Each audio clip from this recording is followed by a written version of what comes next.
እነዚህ ሰዎች በክርስቶስ ያመኑ ሰዎች ናቸው። ወደ እግዚአብሔር መጸለይ ያለባቸው ስለ መንግስታት ስለማን መጸለይ ያለባቸው ነው። የኢየሱስ ክርስቶስ የምልጃ ስራ ለዚህ ሁሉ ቤዝ የሆነ ስራ ነው። በምድር ያሉ ቅዱሳን ለሌሎች እንዲጸልዩ ራሱ ቤዝ የሆነ ስራ ነው።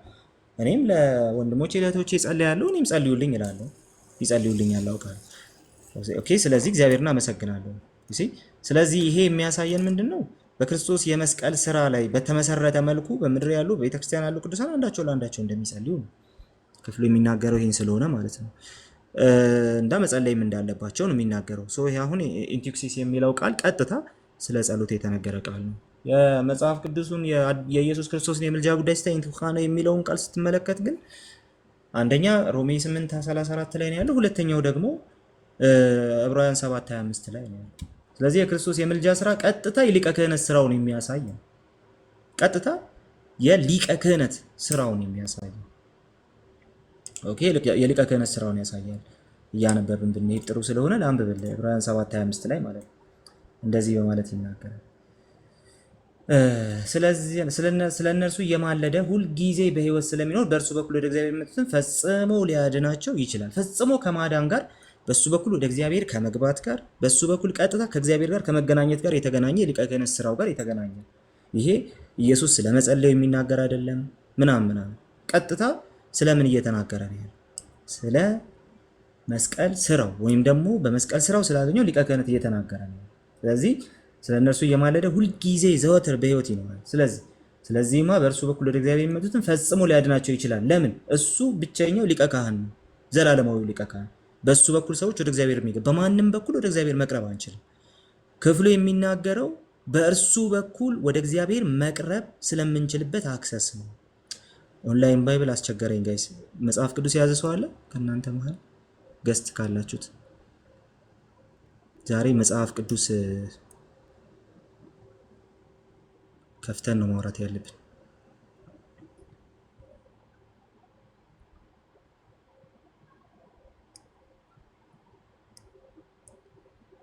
አላችሁ?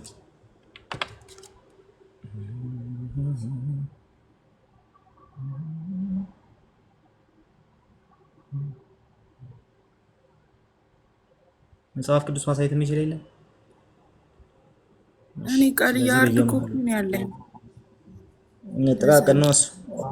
ችግር የለውም፣ በቃ ችግር የለውም። እሺ ተታገሱኛላችሁ መሀል ላይ ኮኔክሽን ሲያስቸግረኝ። ስለዚህ ቀጥሎ ቁጥር 26 ላይ እንግዲህ ለኛ የሚያስፈልገን ቅዱስ ነቀፋ የሌለበት ንጹህ ከኃጢአተኞች የተለየና ከሰማያት በላይ የከበረ እንደዚህ ያለ ሊቀ ካህናት ነው ብሎ ይናገራል። ስለዚህ ቀጥታ ምን እያለን ነው? መጽሐፉ ቀጥታ ምን እየነገረን ነው? የኢየሱስ ክርስቶስ የምልጃ ስራ ኢየሱስን ስለ እነርሱ ሊያማልድ ብሎ ሲናገር ከቤተ ክርስቲያን አባቶች አንጻር ይሄ ሲነሳ ቀጥታ እየተነገረ ያለው ጌታችን ኢየሱስ ክርስቶስ በእርሱ በኩል ወደ አብ የምንገባበት ብቸኛው መንገድ ነው። በሚያስፈልገን ጊዜ ሁሉ፣ በደከምንበት ጊዜ ሁሉ፣ ለክርስቲያኖች ህይወታችን አደጋ ላይ በወደቀበት ጊዜ ሁሉ፣ ጸጋ ባስፈለገን ጊዜ ሁሉ፣ በደከመን ጊዜ ሁሉ የምንገባበት ሊቀ ካህናችን ነው እያለን ያለው። ስለዚህ ይሄ ምንም በቃ የሚያከራክር ነገር የለውም ማለት ነው። በሱ በኩል ወደ እግዚአብሔር የምንገባበት ነው። የኢየሱስ የምልጃ ስራ በሱ ወደ እግዚአብሔር መግባት የሚያስችለውን አክሰስ የመስጠቱ ጉዳይ ስለሆነ ማለት ነው። ይህንኑ ምዕራፍ 10 ላይ ደግሞ ብትመለከተው ይህንኑ እሺ፣ እንደገና ላውጣ እስቲ። ዕብራውያን ምዕራፍ 10 እንደዚህ ደግሞ እያለ ይናገራል።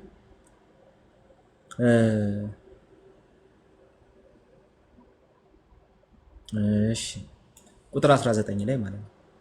19 እንግዲህ ወንድሞች ሆይ በኢየሱስ ደም ወደ ቅድስተ ቅዱሳን ለመግባት ድፍረት አግኝተናል። ይኸውም በመጋረጃው ማለት በስጋው በኩል በከፈተልን አዲስና ሕያው መንገድ ነው። በእግዚአብሔር ቤት ላይ የተሾመ ታላቅ ሊቀ ካህናት ስላለን ከክፉ ውሃ ለመንጻት ልባችንን ተረጭተን ሰውነታችንን በንጹህ ውሃ ታጥበን በእውነተኛ ልብና በሙሉ እምነት ወደ እግዚአብሔር እንቅረብ እያለ ይናገራል። ስለዚህ ክፍሉ ቀጥታ እዚህ ጋር እየተናገረ ያለው ምንድን ነው ሲባል በንስሐ ሁልጊዜ ወደ እሱ መቅረብን፣ እንደዚሁም ደግሞ ታላቁ ሊቀ ካህናችን ኢየሱስ ወደ አብ የመግቢያ መንገድ መሆኑ። ሊቀ ክህነቱ የምልጃ ስራውን ያሳያል። የምልጃ ስራው ከሊቀ ክህነቱ ጋር አይደንቲካል ነው። እሱ ብቻ አይደለም ደግሞ ትርጉሙ ምንድን ነው? በሱ በኩል ወደ እግዚአብሔር መቅረቢያ መንገድ እሱ ብቻ ነው፣ አንዴ ባፈሰሰው ደሙ ምክንያት። ስለዚህ የኢየሱስ ክርስቶስ የምልጃ ስራ ከቅዱሳኑ ጸሎት ጋር ለዛውም ደግሞ በአጸደ ስጋ ካሉት ማለት ነው። በአጸደ ነፍስ ያሉ ቅዱሳን ይማልዳሉ፣ እሱ መጽሐፉ አያውቀውም። ግን ደግሞ በአጸደ ስጋ ራሱ ካሉት እዚህ ካሉ ሰዎች ጋር ያሉ ሰዎች ጋር ራሱ የሚገናኝ ነገር የለውም። እዚህ ያሉትን በቃ ጸልዩልን ማለት እንችላለን። ነገር ግን ቀጥታ ኢንቶካኖ የሚለው ቃል አባቶች በቀጥታ እንትን ያደረጉት ራሱ ዲስክራይብ ያደረጉት የምልጃ ስራ የኢየሱስ ክርስቶስ የምልጃ ስራ እኛን በሱ መካከለኝነት በእርሱ መግቢያነት በሱ በርነት በሱ መጋረጃነት ወደ አብ መግቢያ መንገድ መዘጋጀቱን የሚያሳይ ነው። ስለዚህ ከምልጃ ስራው አንጻር ይሄ ነው እየተነገረ ያለው ስለ ኢየሱስ ክርስቶስ ማለት ነው። ስለዚህ በሁለቱ መካከል ያለው ልዩነት እሱ ቅዱሳንን ለምንድነው አማላጅ የማንላቸው? ምክንያቱም እነሱ ስለኛ የሚጸልዩ ናቸው። አማላጅ የሚለው ኢንተርሴሽን ኢንተርሴስ የሚያደርግ የሚለው ቃል ቀጥታ ኢንቱካን የሚለው ቃል ቀጥታ የገባው ለኢየሱስ ክርስቶስ ስለሆነ እና ደግሞ አውዱ ደግሞ በቀጥታ በሱ መካከለኝነት እኛ ወደ እግዚአብሔር የመቅረቢያችን ጉዳይ ስለሆነ ልዩነቱ እዚህ ጋር ነው ያለው እንላለን። ሁለተኛው ጥያቄ ምንድነው? ፌዝ ይቅርታ፣ እዚህ ላይ አንድ ሀሳብ እንፈልገው ወደ ሌላ ጥያቄን ጨርስና ይሻላል ጊዜ ስለሌለኝ። ጥሩ እሺ። አሁን ቅድም ስትናገር የቅዱስ ጳውሎስ መልእክት ወደ ዕብራውያን ምዕራፍ 7 ቁጥር 25 ላይ እሱ ጋር የተናገርከው ነገር አለ። ይሄ ክፍል የሚናገረው ስለ ክርስቶስ ሊቀ ክህነት ያልከው እሱ አግሪ ዊዝ ዩ ያው የኛም ቤተክርስቲያን እንደዛ ስለምታስተምር ማለት ነው። ከኦሪቱ ክህነት የበለጠ መሆኑን ነው የሚያሳየው እና ቁጥር 26 ላይ እርሱም ኦኬ አይ ቲንክ ቁጥር ስንት ላይ ነበር? አዎ ቁጥር 24 እርሱ ግን ለዘላለም ይኖራል፣ ክህነቱ አይሻርምና ዘወትር በእርሱ በኩል ወደ እግዚአብሔር የሚቀርቡትን ሊያድናቸው ይቻለዋል። ስለ እነርሱ ሊያማልድ ዘወትር ይኖራል ግን ሲል እዚህ ጋር ስለ እነርሱ የተባሉት የኦሪቱ ካህናት ነው አይደለ? የሌዋውያን አይደሉም። እንደዛ ብሎ የተረጎመ የቤተክርስቲያን አባትም የለም። ስለ ካህናቱ አይደለም፣ አጠቃላይ ስለ ሰው ዘር አባት ሳይሆን ራሱ መጽሐፉ ከላይ ጀምሮ መጥቶ ለእነዚያስ ብዙዎች ካህናት ነበሯቸው፣ ሞት ይሽራቸው እንዲኖሩም አያሰናብታቸው ነበር። ለእነዚያ ሲል የኦሪቱ ካህናት የብሉይ ኪዳን ካህናት ማለት ነው፣ ሌዋውያን ማለት ነው። እርሱ ግን ስለ እነርሱ ሊያማልድ ዘወትር ይኖራል። የክርስቶስ ሊቀ ክህነት ስለ እነርሱ የተባለው በአውዱ ስናየው አውዱ ብቻ ሳይሆን በገጸ ንባቡም ስናየው ሌዋውያን ካህናት ነው። እዚህ ጋር የክርስቶስ ሊቀ ክህነት እንደሚበልጥ ዘላለማዊ እንደሆነ የኃጢአት ስርየት እንደሚሰጥ ግን ደግሞ ስለ ምልጃ የሚያወራ የለም ልነው እንዴት እንዳገናኘው አላውቅም። መጀመሪያ ደረጃ እንትኑን ተሳስተሃል። ስለ ካህናቱ ነው የሚለው ኮምፕሊት ተሳስተሃል። እሱ ላይ ያለ ስህተት ነው ወደ ሌላው ይመራል። እሱ ላይ ተሳስተሃል። ዕብራውያን 7:25 ስለ ካህናቱ ነው የምልጃ ስራው የሚል ነገር በሶስት ምክንያት እንትን አይሆንም። አንደኛ በእናንተው ቤተክርስቲያን አንድምታዎች ውስጥ እንደዛ ተመሳሳይ ነገር የለም፣ ካለ ብታመጣልን ደስ ይለኛል። ሁለተኛ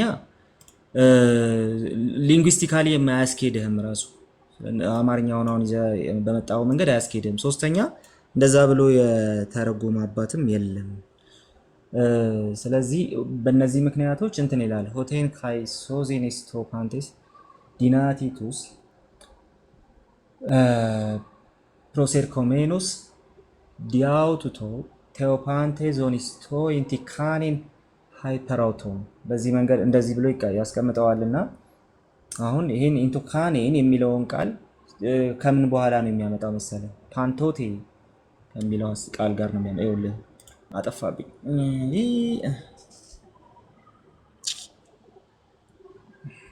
እሺ ምን ላድርግ? እሺ ባይብል እንትን እያደረገኝ ኤኒዌይስ፣ እንደዚህ ላስቀምጠው። ስለ እነርሱ ሊያማልድ የተባሉት ሰዎች እነማን ናቸው ሲባል በእርሱ በኩል ወደ እግዚአብሔር የሚመጡ ሁሉ ናቸው። የግሪክ ቴክስት ላሳየ የነበረው እሱ ነው። አጠፋብኝ ሙሉ በሙሉ ብራውዘሩም እንደሆነ አላውቅም። ስለዚህ ግን አንደኛ ሊንግዊስቲክ ሊንግዊስቲክ ሴታፑ ቀጥታ በእርሱ በኩል ወደ እግዚአብሔር የሚመጡትን ነው ሄዶ ፕሪዲኬት የሚያደርገው እንጂ ካህናቱን አይደለም። ካህናት የሆኑት ብዙዎች ናቸው። አዎ ለምን ሞት ከልክሏቸዋል። እነዚህኞቹ ሲባል እሱ ግን ካህን ለሚሆንላቸው ግን እሱ ምን አድርጓል ማለት ነው? ኦልሬዲ ሊቀ ክህነት ስራውን ሰርቷል። ስለዚህ ለዘላለም ደግሞ ሊቀ ካህናቸው ነው። ለዛ ነው እንዲህ ያለ ሊቀ ካህናት በሰማይ ያለን ይላል። ስለዚህ ደግሞ እሱ ቀዳሚ ሆኖ ገባ ብሎ ይናገራል። በመረቀልን በሕያው መንገድ ደግሞ እንጓዝ እያለ ይናገራል። እሱ ብቻ አይደለም ደግሞ በሚያስፈልገን ጊዜ ሁሉ የሚረዳንን ጸጋ እንድናገኝ ወደ ጸጋው ዙፋን በእምነት እንቅረብ፣ ምክንያቱም በሰማያት ያለፈ ታላቅ ሊቀ ካህናት አለን ብሎ ይናገራል። ይሄ ቀጥታ ለአማኞቹ የተነገረ በቃ አማኞቹ ሊቀ ካህናት አለን ብለው እንዲያምኑ የሚያደርግ ነው። ሊቀ ካህን ስራው ምንድነው ሲባል በእግዚአብሔርና በሰው መካከል መቆምን ያሳያል። ወይም ደግሞ ህዝቡን ከእግዚአብሔር ጋር የሚያስታርቀውን ያንን የደም ስርዓት መፈጸምን ያሳያል። ኢየሱስ በበግ ደም አይደለም በገዛ ደሙ ያንን አድርጓል ብለን እናምናለን። ለዛ ነው ጎርጎርዮስ ዘንዚናዙ ሊቀ ካህናችን የሆነው ኢንተርሴሰር የሆነልን ወይም ደግሞ ኢንተርሴስ የሚያደርግ የሚያማልደን መቼ ነው ብሎ እንዲጠይቅና ለተደራሲያኑ ከዛ በኋላ በሚያስፈልግ ጊዜ ሁሉ ብሎ ያስቀምጣል። ስለዚህ ኢየሱስ በሚያስፈልግ ጊዜ ሁሉ አማላጃችን ነው የሚለው ነገር የቤተክርስቲያን አባቶች ጋር ያለ ነገር እኛ ጋር ብቻ ያለ አይደለም። በሶስት ምክንያት ይወድቃል ያንተ ትርጓሜ። አንደኛ ከቤተክርስቲያን አንድምታዎች አንጻር ይወድቃል። ሁለተኛ ከሊንግስቲክ አወቃቀሩ አንጻር ይወድቃል። ሶስተኛ ደግሞ ከቤተክርስቲያን አባቶች ትርጓሜ አንጻር ይወድቃል። አራተኛን ጨምር ከተባለ ጀስት አውዱ አይደግፈን። ስለዚህ ይሄኛው አተረጓጎምህ እንዲሁ የሌለ ነው በቤተክርስቲያን ታሪክ ውስጥና ለዛ ነው አሁን የምልጃው ጉዳይ እንትን ያደረገህ ማለት ነው። እሷን ብታርም ጥሩ ነው። እሺ ቃሌ አንድ ጥያቄ ልጨምር። የመጨረሻ መብትን ጠይቅ። የመጨረሻ ብለሃል ግን መጨረሻ ሮሜ 8:26 እና ሮሜ 8:34 ላይ ያለውን አንድ አይነት ቋንቋ ነው ለመንፈስ ቅዱስ ስለኛ ይማልዳል የሚል አለ። እሱን በአውዱ ሲፈታ ያግዘናል።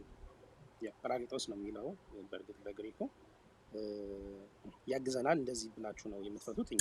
ኢንቱካኔ ነው እሱም ኢንቱካኔ ነው። ኢንቱካኔ 8:26 ላይ ያለው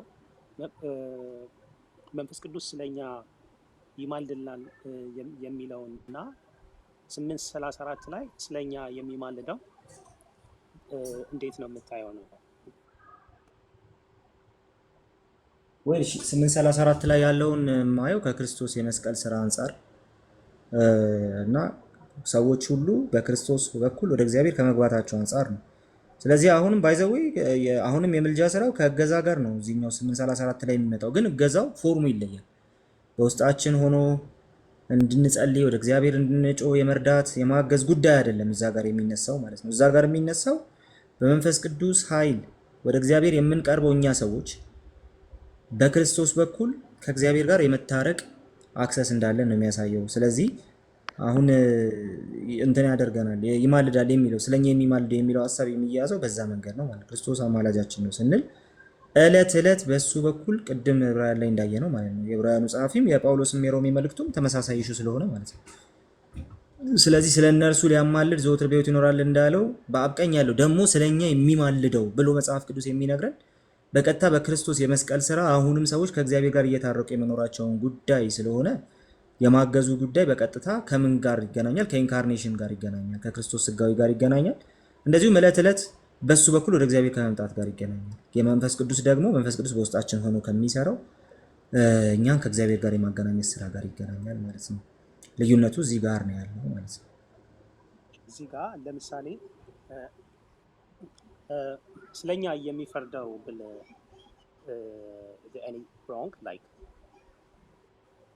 በሁለት ምክንያት ሮንግ ይሆናል። አሁንም ከስነ ቋንቋ የተነሳ ሮንግ ይሆናል። አንዱ እሱ ነው። ሁለተኛ ደግሞ ከእንትን የተነሳ ሮንግ ይሆናል። አውዱ ወይ ደግሞ ከቤተክርስቲያን አባቶችም ትርጓሜ የተነሳ ሮንግ ይሆናል። አንደኛ እንትንን የፍርድ ጉዳይ ሲነሳ ክሪዞ የሚል ቃል አለ ወይም ክሪሲስ ሲበዛ ነው እና እንትን ሲደረግ ማለት ነው። ምንድን ይሄ ስሙ ጠፋኝና ብቻ ግን ሲበዛ ነው። በአማርኛ መብዛት ነው የሚባለው። ኢንፍሊክት ሲደረግ ማለት ነው። ክሪዞ የሚል የግሪክ ቃል ነው። መፍረድ ነው ቃሉ በቀጥታና የሚፈርድ ብሎ ቢጠይቅ ቢነግረን ኖሮ ያንን ነበር ይዞ የሚመጣው። ሁለተኛ ይሄ ክፍል በተፈታበት የአባቶች ትርጉም ሁሉ ውስጥ የምትመለከተው የኢየሱስ ክርስቶስን የማስታረቅ ስራ ነው እንጂ የኢየሱስ ክርስቶስን የመፍረድ ስራ አይደለም። ከዚህ የተነሳ ውድቅ ይሆናል ማለት ነው። ግን እዛው ጋር ይሄ 834 ልክ እንደ 826 ላይ እንዳለው በአውዱ እንደምትፈታው ገና ሲጀምር 834 ከላይ ከፍ ብሎ የሚኮንን ማን ነው የሚል አለ አይደለ? ኮነነ መኮነን ማለት መፍረድ ነው አይደለም? አዎ በአውዱ ስለኛ የሚፈርደው ተብሎ ቢተረጎም ምን ችግር አለው? አሁን ቅድም ስትናገር አይት እየተወሰነ አይ አውዱም አይሄድማ ብሮስኪ። መኮነን መፍረድ ነው አልከኝ አይደለ? ኮነነ ፈረደ ማለት ነው። ስለዚህ የሚኮንን ማን ነው የሚለው ሐሳብ በቀጥታ በዛ በወንጌሉ የማያምኑትን የሚፈርድባቸው ማን ነው ነው ፖይንቱ። እንዳልኩ ነው። አሁን የመኮነን ሐሳብ መፍረድ የሚሉትን ሐሳቦች ይዘህ መተህ በግሪኩ ብትፈታቸው ኢንቱካሚ የሚል ቃል የላቸውም። እዛው ነው የሚመሰክርብህ ማለት ነው። ትክክል ላይክ ይሄ በግሪክ ኢንቱካኒ በነገራችን ላይ ለፈጣሪ ሲሆን የሚፈርድ የሚለውን ይዛል። ለምሳሌ የዳዊት መዝሙር ላይ ፍርዴን ፍረድ የሚል አለ። እዛ ጋር በነገራችን ላይ ፕሊዲንግ ፎር ኮዝ የግሪኩን ካየው ኢንቱካኒ ነው የሚጠቀመው። ላይክ እንደ አውዱ ለአምላክ ሲሆን የሚፈርደው አሁን ለምሳሌ መዝሙር ስንት ላይ መዝሙር ስንት መሰለህ? ፍርዴን ፍረድልኝ የሚል መዝሙር 91 ይሁን ቼክ አደርገዋለሁ። ቼክ አድርግና ንገረኝና አሁን እንየው። ኦኬ የመጨረሻ አሁን እሱን አይተን አንሄድም? ኦኬ ጥሩ። በኮሜንት ላይ እንትን እንላለን ታቤል ልክፈትና ለዛ ነው ሌሎቹ ድል ስጥ ብዬ ነው። አንድ ጥያቄ ብቻ እንጠይቅና አለቀብህ እኮ አንድ ብለህ እኮ አለቀ። አይበቃ? እሺ ይሄ ላስት ዋን። እሺ ቀላል። ስለዚህ አሁንም ሳይ ጸሎት በምጸልይ ሰዓት ወደ ጌታችን ኢየሱስ ክርስቶስ ጌታዬና አማላጄ ኢየሱስ ክርስቶስ ወይ ብዬ መጸለይ እችላለሁ? ለምን አትችልም? ትችላለህ። ጥሩ በቃ እሷን ብቻ ነበር። ስለዚህ ጸሎት ስናቀር አማላጄ ኢየሱስ ክርስቶስ ወይ ብዬ ጸሎት ማቅረብ እችላለሁ ማለት ነው። አዎ መብት ነው። መጽሐፉ እኮ ነው አማላጅ ያለው አንተ አይደለም። እንደዚህ አይነት ጥያቄ ስጠይቅ ብዙ ቦታ ላይ አይቻልም የሚል እንትን ስላለ ገና አማላጅነቱን አምነው ግን እንደዚህ ብሎ መጸለይ ስህተት ነው የሚል ከብዙ ፕሮቴስታንት ኦልሞስት ኦል ማለት ይችላል። እኔ የማውቃቸው እዚህ ሚዲያው ላይ የሚሰሩ ሰዎች ያንን አይሉም። እንኳን መጸለይ ይዘምሩለታል አማላጅ ብለው።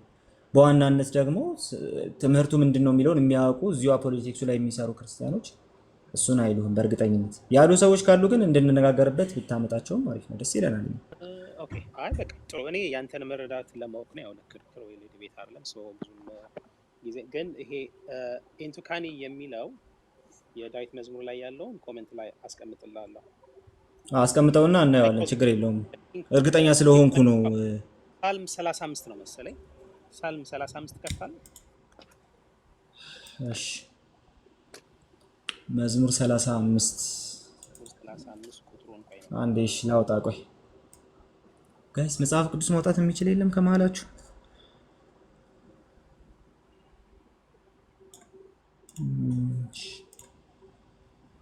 እሺ መዝሙር 35 ምን ላይ? መዝሙር 35 ላይ ቁጥር 1 ማለት ነው። ቁጥር 1 ነው። ቁጥር 1 በእንግሊዝኛው ነው ምን ይላል plead my cause O Lord with them that strive with me fight against them that fight against me እግዚአብሔር የሚታገሉኝን ታገላቸው፣ የሚዋጉኝን ተዋጋቸው። ትንሹንና ትልቁን ጋሻ ያዝ፣ እኔን ለመርዳት ተነስ። በሚያሳድዱኝ ላይ ጦርና ጭሬ መዘዝ፣ ነፍሴን የማድንሽ እኔ ነኝ በላት የሚለውን ነው አይደለ? ፕሊድ ማይ ኮዝ የሚለው የግሪኩን ብታየው ኢንቱካኒ ነው የሚለው። ቼክ አድርገው የግሪኩን ኢንቱካኒ። እሺ ቶዳዊት ቢካሶን ኪሪቱስ አዲኩንታስ ሜ ፖሌሜሶን ቱስ ፖሌሙንታስ ሜይ ኤፒላ እሺ ቁጥር 2 ልቀጥልልህ ኤፒላቡ ኦፕሉ ካይ ቲሪው ካይ አናስቴቲክ ኢስ ቦቲያን ሙ ቁጥር 3ን ልቀጥል ኤኪዮን ሮምፋያን ካይ ሲንክሊሶን ኤክስ ኤናንቲያስቶን ካታዲኮንቶን ሜይፖን ቴፕሱኬ ሙሶቴሪያሲው ኤጎይሚ ኢንቱካኖ የሚል ቃል የለም።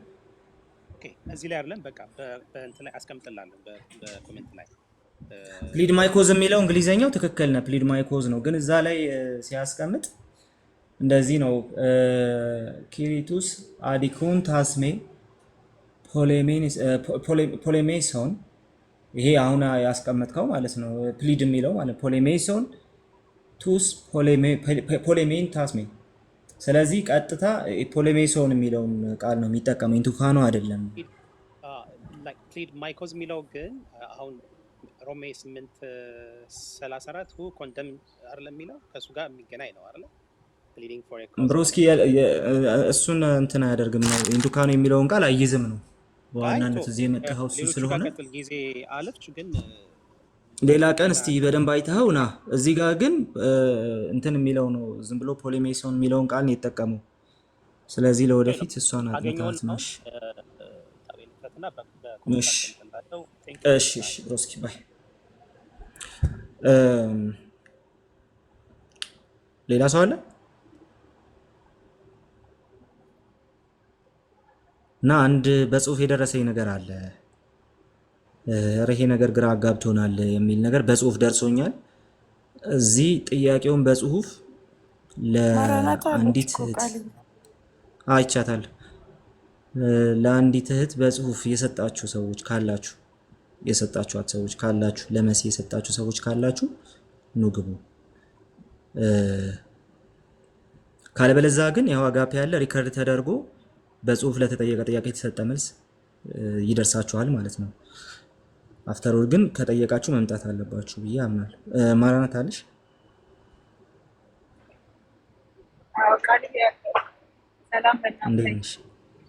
ሰላም ብያለሁ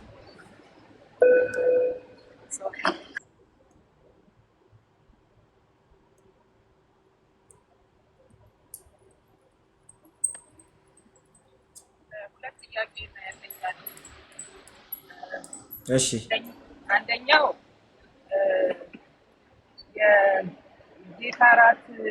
ጌታ ኢየሱስ ከመሰቀሉ በፊት ከደቀ መዛሙርቱ ጋር ጌታ እራት አብሮ ወስዷል የሚል ጥያቄ አለኝ ምክንያቱም እውነተኛ ስጋና ደም ነው ሲባል ያው ጥያቄ ስለሚሰጥብኝ አብሮ ወስዷል አንዳንድ ሰዎችን ጠይቄ እሱ አልወሰደም የሚል መልስ ተሰጥቶኛል ግን ከአንተም በኩል መስማት ፈልጋለሁ ሌላኛው ደግሞ የጌታ እራት ሲወሰድ ከኃጢአት እንትን ይላል ከኃጢአት እንነጻለን እንላለን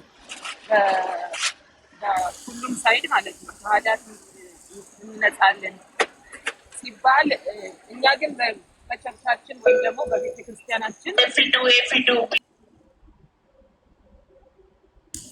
ድምጿ ትንሽ እንትን ነው አልተመቻትም ነገር መሰለኝ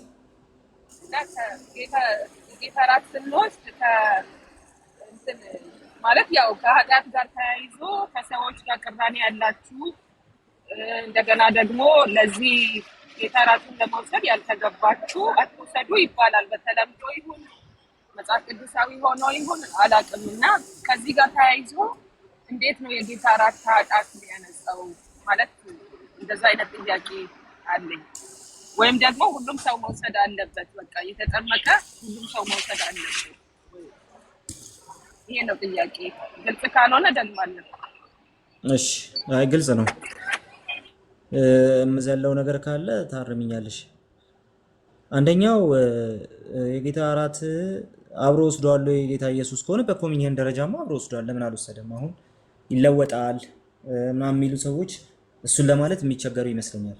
ምክንያቱም የተለወጠውን ለራሱ ወስዷል፣ እሱ ላይ ያንን ኢምፓክት አምጥቷል ምናምን የሚሉ ተከታታይ ጥያቄዎች ስላሉ ማለት ነው።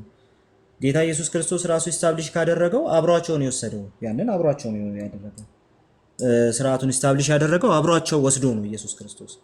ይህ ስጋዬ ነው ብሎ አብሯቸው ወስዶ ነው ይሄን ያደረገው። ስለዚህ ተለወጠ ከተባለ ኢየሱስ የራሱን ስጋ በልቷል አልበላም የሚሉ የሆኑ ሰቅጣጭ የሆኑ ጥያቄዎች ይመጣል። ሰው እንደነዚህ አይነቶቹ ነገሮች ትንሽ ግራ አጋቢ ይሆናሉ። በእኛ በኩል ኦልሬዲ አሁን ተለውጧል። አይ አልተለወጠም። እሺ ምንድን ነው የሆነው? የጌታ እራትማ በኋላ ላይ ከሌላ መንፈሳዊ ሪያሊቲ ግን ጨምሯል። ምክንያቱም ይህ ስጋዬ ነው ተብሏል። ማንኛውንም ህብስት ይህ የጌታ ስጋ ነው ብለሽ አትወስጂም። ሳይለወጥም ስጋዬ ነው አልተለወጠም ብለውም ስጋዬ ነው ብለው ግን ስጋው ነው የጌታ ስጋ ነው ብለው የሚወስዱ ስላሉ እንደ ፔንቴኮስታል አይነቶቹ ማለት ነው። ከዚህ የተነሳ ሲምፕሊ የመለወጥ ነገር ሳይነሳ ራሱ ይህ ስጋዬ ነው የሚለው ነገር ሊትራሊ ተወስዶ ኢየሱስ ክርስቶስ ስጋዬ ነው ያለበት ምክንያት ስለሱ የፈሰሰውን ያንን ደም ስለኛ የተቆረሰውን ስጋውን የሚያሳይ ስለሆነ የሚወክል ስለሆነ ነው። የሱ መታሰቢያ ስለሆነ ነው። መታሰቢያውን ስጋዬ ነው ብሎ ሰጥቶናል እና እንወስዳለን እንላለን። በዛ ደረጃ የምንወስደው ከሆነ ጌታ ኢየሱስ ክርስቶስ በዛ ዕለት ያመሰገነውን ህብስት አብሯቸው መውሰዱ ሪዝነብል ነው። በቃ አለቀ። ስለዚህ አብሯቸው ወስዷል። አዎ ወስዷል ነው መልሱ። ቀጥተኛ መልሱ አብሯቸው ወስዷል ነው። ታዲያ ያንን ኢምፓክት አምጥቷል እሱ ላይ ወይም ደግሞ የጌታ ራስ ስንወስድ ጸጋ እንቀበላለን እንላለን። እኛም ራሳችን በረከት እንቀበላለን እንላለን እና ያንን ኢምፓክት ኢየሱስ ክርስቶስ ተቀብሏል ነው። ለምን? እሱ እንደኛ በኃጢአት የወደቀ ስጋ አልያዘም። ስለዚህ ያ አያስፈልገውም። ከዛ ጸጋ መካፈል ከዛ በረከት መካፈል አያስፈልገውም። እሱ ለኛ እንጂ ለክርስቶስ አይደለም። ከዚህ የተነሳ ያለው ኢምፓክት የሚኖረው ለኛ ነው። ኢንስቲትዩት የተደረገው ነገር ከክርስቶስ ትንሣኤ በኋላ ነው። ራሱ በደንብ ቴዎሎጂካሊ በደንብ እንትን ብሎ የመጣው ማለት ነው። ግን ደግሞ ያለው ኢምፓክት ለማን ነው? ለኛ። ክርስቶስ አብሯቸው ወስዶታል። አዎ እንደውም ከሱ ጋር ዛሬም ህብረት የምናደርገው ራሱ በጌታ ስጋና ደም ወር ደግሞ በህብስቱና በወይኑ ዛሬም ጭምር ከጌታ ስጋ ጋር ህብረት አለው ብለን በጌታ እራት ከሱ ጋር ህብረት የምናደርገው ራሱ የዛ ጊዜ ሳይቀር እሱ አብሮ ስለወሰደ ጭምር ነው እንላለን ማለት ነው። ከዚህ የተነሳ ከጌታ ጋር ህብረት አለን። ዛሬም ጭምር አብረን እንደምንወስድ ህብረት አለን ከጌታ ጋር ልክ እንደዛው ማለት ነው። ልክ ያ ፕሬዘንስ ከነሱ ጋር ከሐዋርያት ጋር እንደነበረ ዛሬም ከኛ ጋር ይሆናል፣ አብሮን ይበላል እያልን አይደል። ነገር ግን ክርስቶስ ያን ጊዜ መውሰዱ ግን አብሯቸው መውሰዱ በራሱ ያ ህብረት ከሱ ጋር እንዳለን በጌታ እራት በኩል የሚያሳይ ነው። ከዚህ የተነሳ ኦፍ ኮርስ አብሮ ወስዷል እንላለን። ያለው ኢምፓክት ግን የሚያስፈልገው ለኛ ነው እንጂ ለሱ አይደለም። በሱ በኩል መንፈሳዊ ጸጋ ብንቀበል የሚያስፈልገው ለኛ እንጂ ለሱ አይደለም። ምክንያቱም ጸጋ የተባለው ራሱ የማይገባን ስለሆነ የማይገባን እኛ በክርስቶስ በኩል አምነን በምናደርገው ነገር ውስጥ እግዚአብሔር ኮሚኒኬት ያደርገናል ብለን የምናስብም እኛ ስለሆነ ነው። ስለዚህ ለሱ የማይገባው እና የሚቀበለው ነገር ከሌለ ጸጋ ይካፈላል ብሎ በዛ ውስጥ ማሰቡም ብዙ የሚያስኬድ ነገር አይደለም። ወስዶታል ያብሮ ከሆነ ወስዶታል አለቀ።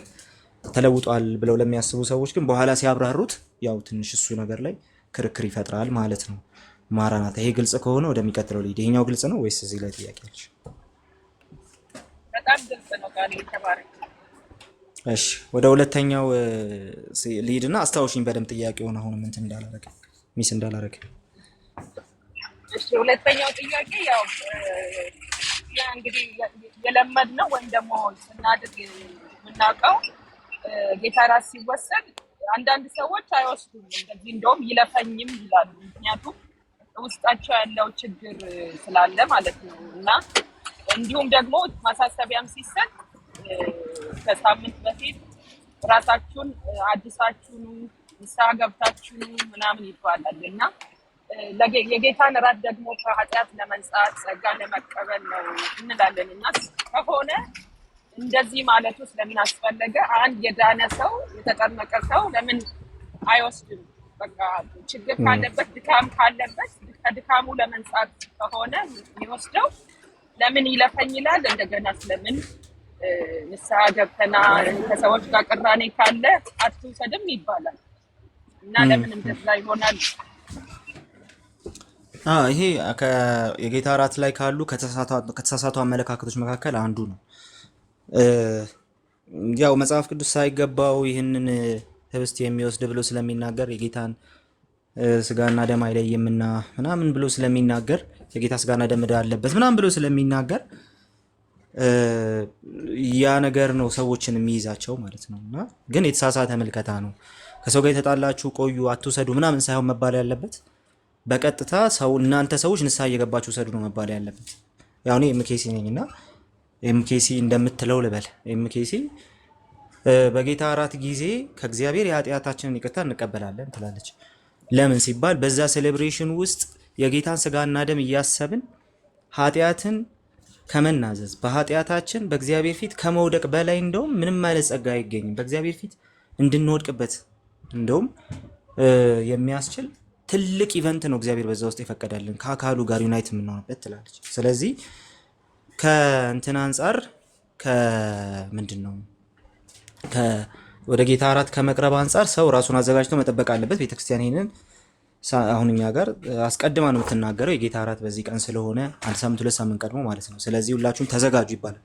ተዘጋጁ ሲባል ይታወቃል። በቃ ንስሐ እየገባችሁ እየጸለያችሁ በጾም ጸሎት ጠብቁ ነው። የዛ ቀን የጌታ እራት ቀን ደግሞ ጭራሽ ጾም ጸሎት ነው፣ ማንም አይበላም ማለት ነው። እርስ በርሱ ሰው ላይ ይጠባበቃል ምናምን እንዳበላ ምናምን እንባባላለን። በዛ መንገድ እናደርገዋለን ማለት ነው።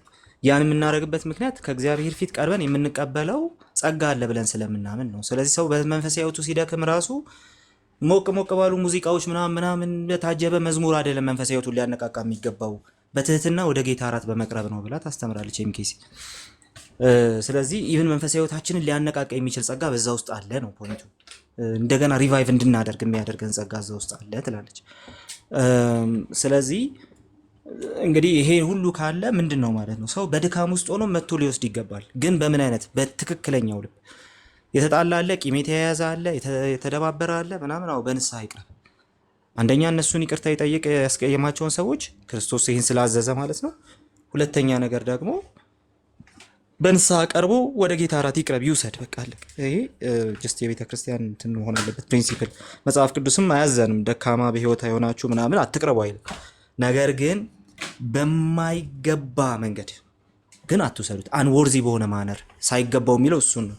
አንወርዚ ማነር ማለት ያለምንም ጥንቃቄ ተነስተሽ በቃ ብድግ ብለሽ የሆነ ለመጥገብ ለመስከር እንደሚሄዱት ማለት ነው። በቃ ዝም ብሎ ኬርለስ በሆነ መንገድ አንወርዚ በሆነ ማነር በማይገባ መልኩ በቃ የሆነ ዝርክርክ ባለ መንገድ በቃ በንስሐ ባልቀረበ በእግዚአብሔር ፊት ሀምብሎ ነው ባልቀረበ ልክ ከጌታ ጋር ህብረት እያደረገ ከጌታ ስጋ ጋር ህብረት እያደረገ እንዳለ ሰው በዛ መንገድ ባልቀረበ መልኩ አትውሰዱት ነው እንጂ ድካም ያለባችሁ ኃጢአት ያለባችሁ አትውሰዱት አይደለም። ለኃጢአተኛ መድኃኒቱ ነው እንደውም መቅረብ ነው ያለበት። ለኃጢአተኛ እየደከመ ላለ መንፈሳዊ ህይወቱ እየወረደበት ላለ ሰው መቅረብ ነው ያለበት። እንዲህ አይነት ነገሮች ከቸርች ላይ መነሳት አለባቸው።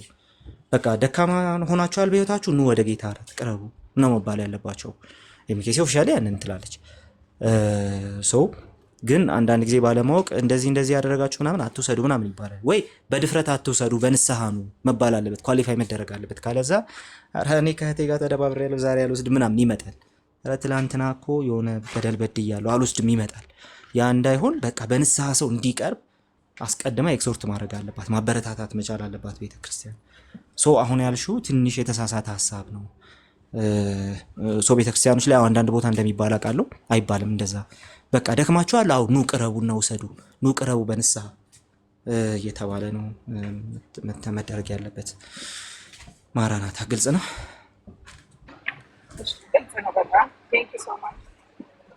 እሺ ማራናታ እምበባ ዋራባው ቺልድረን እኛ ቸርች አይወስዱም። የውሃ ጥምቀት የወሰደ ብቻ ነው የሚወስደው። እሺ ሌላ ማን ያለው? ሰላም ቃሌ ሰላም ላንተ ይሁን። ቤትሻ ሰላም ብያለሁ። ሁላችሁንም ሰላም ብያለሁ። አይ ጀስት እንደው ለማራናታ ጌታ በዚያን ሰዓት ከደቀ መዛሙርቱ ጋር ወስዷል የሚለው ያው መልሰላታል። ግን ስክሪፕቸር ላይ ራሱ ጌታ የተናገረው እሱን ሀሳብ ለመስጠት ብቻ ነው። ማቴዎስ 26 ቁጥር 26 ላይ ጌታ ምን አለ? እንጀራንም አንስቶ ባርኮ ቆረሰ፣ ለደቀ መዛሙርቱም ሰጠና እንካችሁ ብሉ ሥጋዬ ነው አለ። ጽዋውንም አንስቶ አመስግኖ ሰጣቸው፣ እንዲህ አለ፣ ሁላችሁ ከእርሱ ጠጡ፣ ስለ ብዙዎች ለኃጢአት ይቅርታ የሚፈስ አዲስ ኪዳን ደሜ ነው አለና፣ ነገር ግን እላችኋለሁ በአባቴ መንግሥት ከእናንተ ጋር ከዚህ ከወይን ፍሬ አዲሱን እስከምጠጣበት እስከዚያ ቀን ድረስ ከዛሬ ጀምሮ አልጠጣም ብሎ ያንን አብሯቸው እንዳደረገ ሞር ይሄ ክሊር ያደርገዋል ብዬ ስላሰብኩ ነው። ይህንን ማቴዎስ 26 ከቁጥር 26 እስከ 29 ባለው ክፍል ውስጥ ብታነቢው ሞር ክሊር ይሆንልሻል ብዬ ነው። ቴንኪዩ ወንድማችን። ሌላ ጥያቄ ያለው ማለት ነው ልጅ ዞዊ። እሺ ሰላም፣ እንዴት ናችሁ? እግዚአብሔር ይመስገን አለን። አንድ ጥያቄ ነበረኝ። በማርቆስ 16 ላይ ያመነ የተጠመቀ ይድናል፣ ያላመነ ይፈረድበታል ይላል። እሺ ይሰማል? ይሰማል። ኦኬ። ያመነ ብሎ ያመነ ተቃራኒ ያላመነ ነው አይደለ? የዳነ ተቃራኒ ያልዳነ ነበር መሆን ያለበት። እንዴት ይፈረድበታል አይነት ነገር አለ። ያልዳነ ሰው አይፈረድበትም? አይ የዳነ እና ብሎ ይፈረድበታል እንጂ ያልዳነ አይልም። ያላመነ አይድንም አይደለም የሚለው፣ ይፈረድበታል ነው የሚለው። የሚፈረድበት ሰው እኮ ነው ማይድን የተባለው። ዞይ አይ አይድንም አይልም፣ ይፈረድበታል ይላል። ለምን ሲባል ከላይም ካየኸው እየወቀሳቸው ያላመኑትን ወደ ማመን አመጣ ስለሚል፣ እዚህ ጋርም ያመነ ብሎ ያ ያላመነው ባያምንም ፍርዱ ወደ ሆነ ነገር የሚያመጣው አይነት ይመስላል። እንዴት ተባለ ብሎ ወዴት ያመጣዋል? ወደ ሆነ ነገር። አይ ይፈረድ። አሁን ለምሳሌ ያመነ ብሎ ኤግዛክት ኦፖዚት ወርዱ ያላመነ ነው አይደለ? ያው አንተም እንደምታውቀው ያ ይድናል ብሎ የሱ ኦፖዚት መሆን ያለበት አይድንም ነው። እዚህ ላይ ደግሞ ይፈረድበታል ነው የሚለው ነው ፖይንቴ። ስለዚህ የሚፈረድባቸው ይፈረድበታል የሚለው ሀሳብ ኮምፕሊትሊ አይድንም ነው ሀሳቡ ራሱ። እንደዛ ብለህ ነው የምትረዳው። ከላይ ደግሞ ያላመኑትን ምን አደረገ? እሱን ከማለቱ መጽሐፉ ነው የሚለው። ያላመኑትን እየወቀሰ ይልና አየህ፣ ፍርዱ ወቀሳ እንደሆነ እንመለከታለን። ወደ እምነት የሚያመጣ እንደሆነ እንመለከታለን እኮ። እዚህ ቦታ ላይ የአንተ ፖይንት ምንድን ነው? ይፈረድበታል የሚለው እኔ ሁሉም ሰው እንደሚድን ልነግርህ ብዬ ነው። ባለፈው ስላስወጣችሁኝ እዛ ተባብራችሁ አሁን ልጠይቅ ብዬ ነው። ሁሉም ሰው ስለሚድን የወንጌሉ ሀሳብ ሁሉም ሰው እግዚአብሔር ሁሉንም ስለሚያድን በፍቅር ስለሚጠቀልል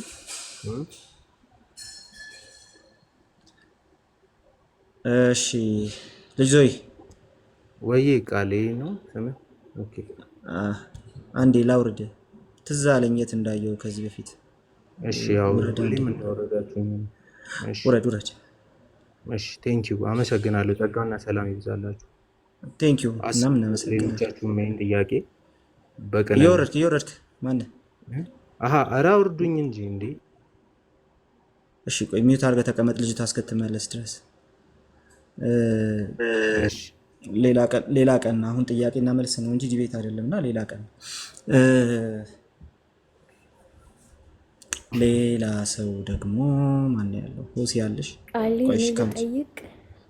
ጠይቄ። እሺ እንትን ዘፍጥረት 32 ላይ ማለት ነው ቁጥር 30 ስለዚህ ያዕቆብ እግዚአብሔር ፊት ለፊት አይቼ እንኳን ሕይወቴ ተርፋለች ሲል የዛም ቦታ ስም እንደሰየመ ይናገራልና ስልክ ገባበት።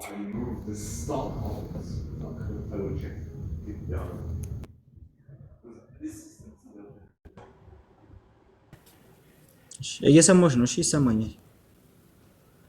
እሺ አይ እንትን ፖስት ስላደረክ ስልክ የገባበት መስሎኝ ነው። እና ያዕቆብ በዚህ ቦታ ላይ እግዚአብሔርን ፊት ለፊት እንዳየው ይናገራል። ዮሐንስ ላይ ደግሞ እግዚአብሔርን ያየ አንድም እንኳን እንደሌለ አንድያ ልጁ ደግሞ እሱ እንደተረከው ይናገራል። እና እንዴት ነው የምናስታርቀው? እንዴት አሁን ሰው ጥያቄ ሲጠይቀን እንዴት ነው የምንመልሰው? ሁለተኛ ጥያቄ ደግሞ በመጽሐፍ ቅዱስ እግዚአብሔር ወረደ ሲባል ምን ማለት ነው? የመጀመሪያው እግዚአብሔርን ያየው ማንም የለም ይላል አይደለ? አዎ እንትን ዘፍጥረት 32 ላይ ደግሞ ቁጥር 30 ላይ ያዕቆብ ፊት ለፊት እግዚአብሔርን እንዳየ ይናገራል። እግዚአብሔርን ያየው ማንም የለም የሚለው ሀሳብ ቀጥታ በጣም በጣም አጭር ላድርግልሽና እግዚአብሔርን ያየው ማንም የለም የሚለው ሀሳብ እንትን የሚያደርገው ሄዶ የሚነግረን ነገር ቀጥሎ ካለው ነው። እግዚአብሔርን ካላየው እና ምን ለሚል ፍቅሩ ሻምላል እግዚአብሔርን ያየው ከሌለ ታዲያ ምን ስትይ የገዛ ልጁ በቅፉ ያለ እሱ ብቻ ተረከው ይላል።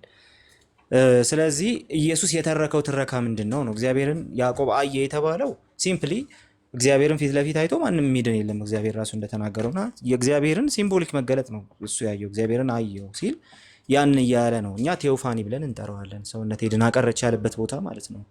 ስለዚህ እግዚአብሔርን አየ የእግዚአብሔር መልአክ ተብሎ ወይም ደግሞ ኤንጀል ኦፍ ዘ ሎርድ ተብሎ እንትን የሚደረገው ነው የሚቀመጠው ነው። ኤንጀል ኦፍ ዘ ሎርድ ኢየሱስ ራሱ ነው ብለው ቤተክርስቲያን አባቶች ፈተውታል። እንደዛም ነው ኤንጀል ኦፍ ዘ ሎርድ እሱን ያሳያል። ቴዎፋኒ ብለን እንጠራዋለን እኛ። ስለዚህ እግዚአብሔርን አየ ሲባል ቀጥታ በእንትን አየው ማለት አይደለም፣ ሊትራሊ አየው ማለት አይደለም። ነገር ግን እግዚአብሔርን ማየት ባለበት መልኩ እግዚአብሔር ነው ብሎ እሱ እንዲደመድም እግዚአብሔር ነው ብሎ እርግጠኛ እንደሚሆን እንዲሁም በሚያስችለው መልኩ አየው ነው ፖይንቱ፣ እሱ ነው። ስለዚህ በዛ መንገድ ነው እንትን ማድረግ ያለብን። የመጀመሪያው ነገር እሱ ነው። ስለዚህ ሲምቦሊክ ማየትን ነው እንጂ ያዩት እነሱም ሊትራል ማየትን እግዚአብሔርን አየውት አይደለም። ግን የዮሐንስ ወንጌሉ ደግሞ ሐሳብ የዮሐንስ ወንጌል 1:18 ሐሳብ ኮምፕሊትሊ እግዚአብሔርን በአይን በሊትራል አይን ከማየቱ ላይ ያለፈ ነው። በቴዎፋኒ ባዩ በፋኔሮ በምን በሲምቦሊክ መንገድ እንደ እሳት ምናምን እንዳለ ከነሱ ባለፈ መንገድ ነው። ከነሱ ጋር ጭራሽ ባውድ በማይገናኝ መንገድ ነው እግዚአብሔርን ያየው የለም። የገዛ ልጁ አንድ እሱ ተረከው ሲል እሱን ስለሚያሳይ ምንድነው ኢየሱስ የተረከልን? የአባቱን ስራ እኔን ያየ አብን አይቷል። ለምን ያንን ክፍል በደንብ ታውቂዋለሽ አይደል? እኔን ያየ አብን አይቷል፣ አብን አሳየንና ይበቃናል ለሚለው ማለት ነው። እኔን ያየ አብን አይቷል፣ እንዴት አንተ አብን አሳየን ትላለህ ካለ በኋላ ያለውን ነገር በመመልከት ብቻ ነገሩን ማየት ይቻላል። ለምሳሌ እንክፈትና በደንብ እንየው ምን ማለቱ እንደሆነ ጌታ ኢየሱስ ክርስቶስ ማለት ነው። የዮሐንስ ወንጌል ምዕራፍ 14 ላይ ያለውን ሐሳብ እያየን እንሂድ። እሺ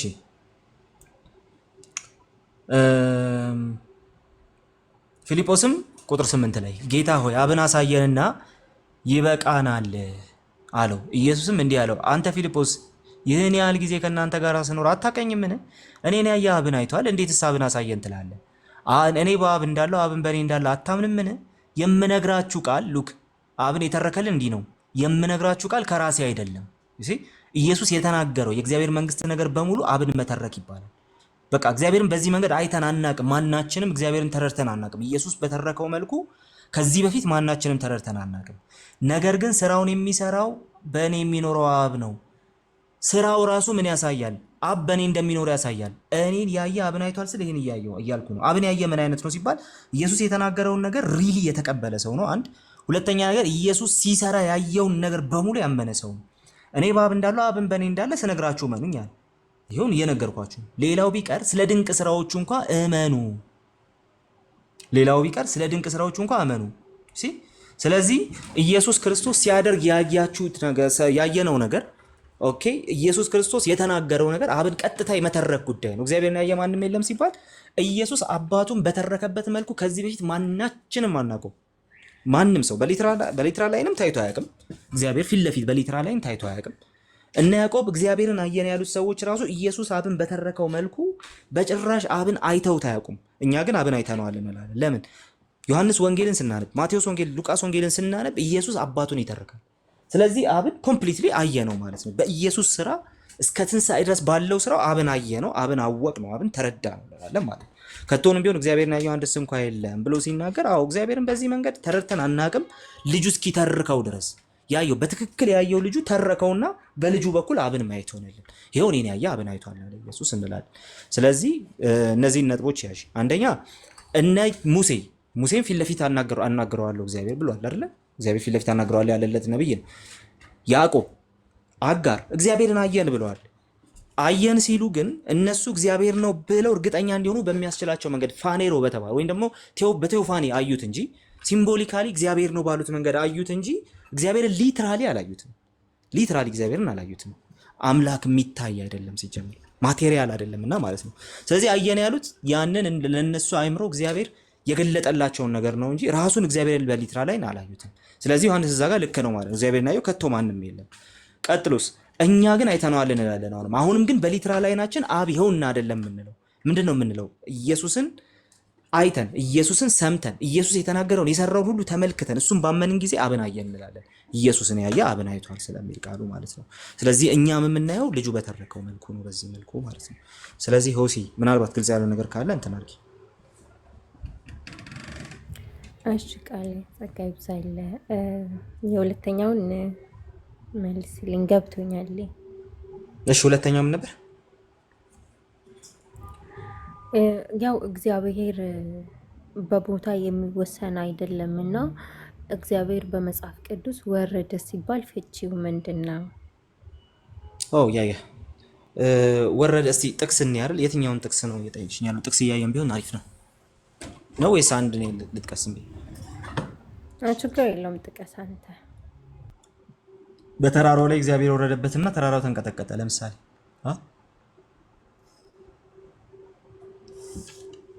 እሱ መሆን ይችላል ወይስ አንቺ ጋር ሌላ ይኖራል?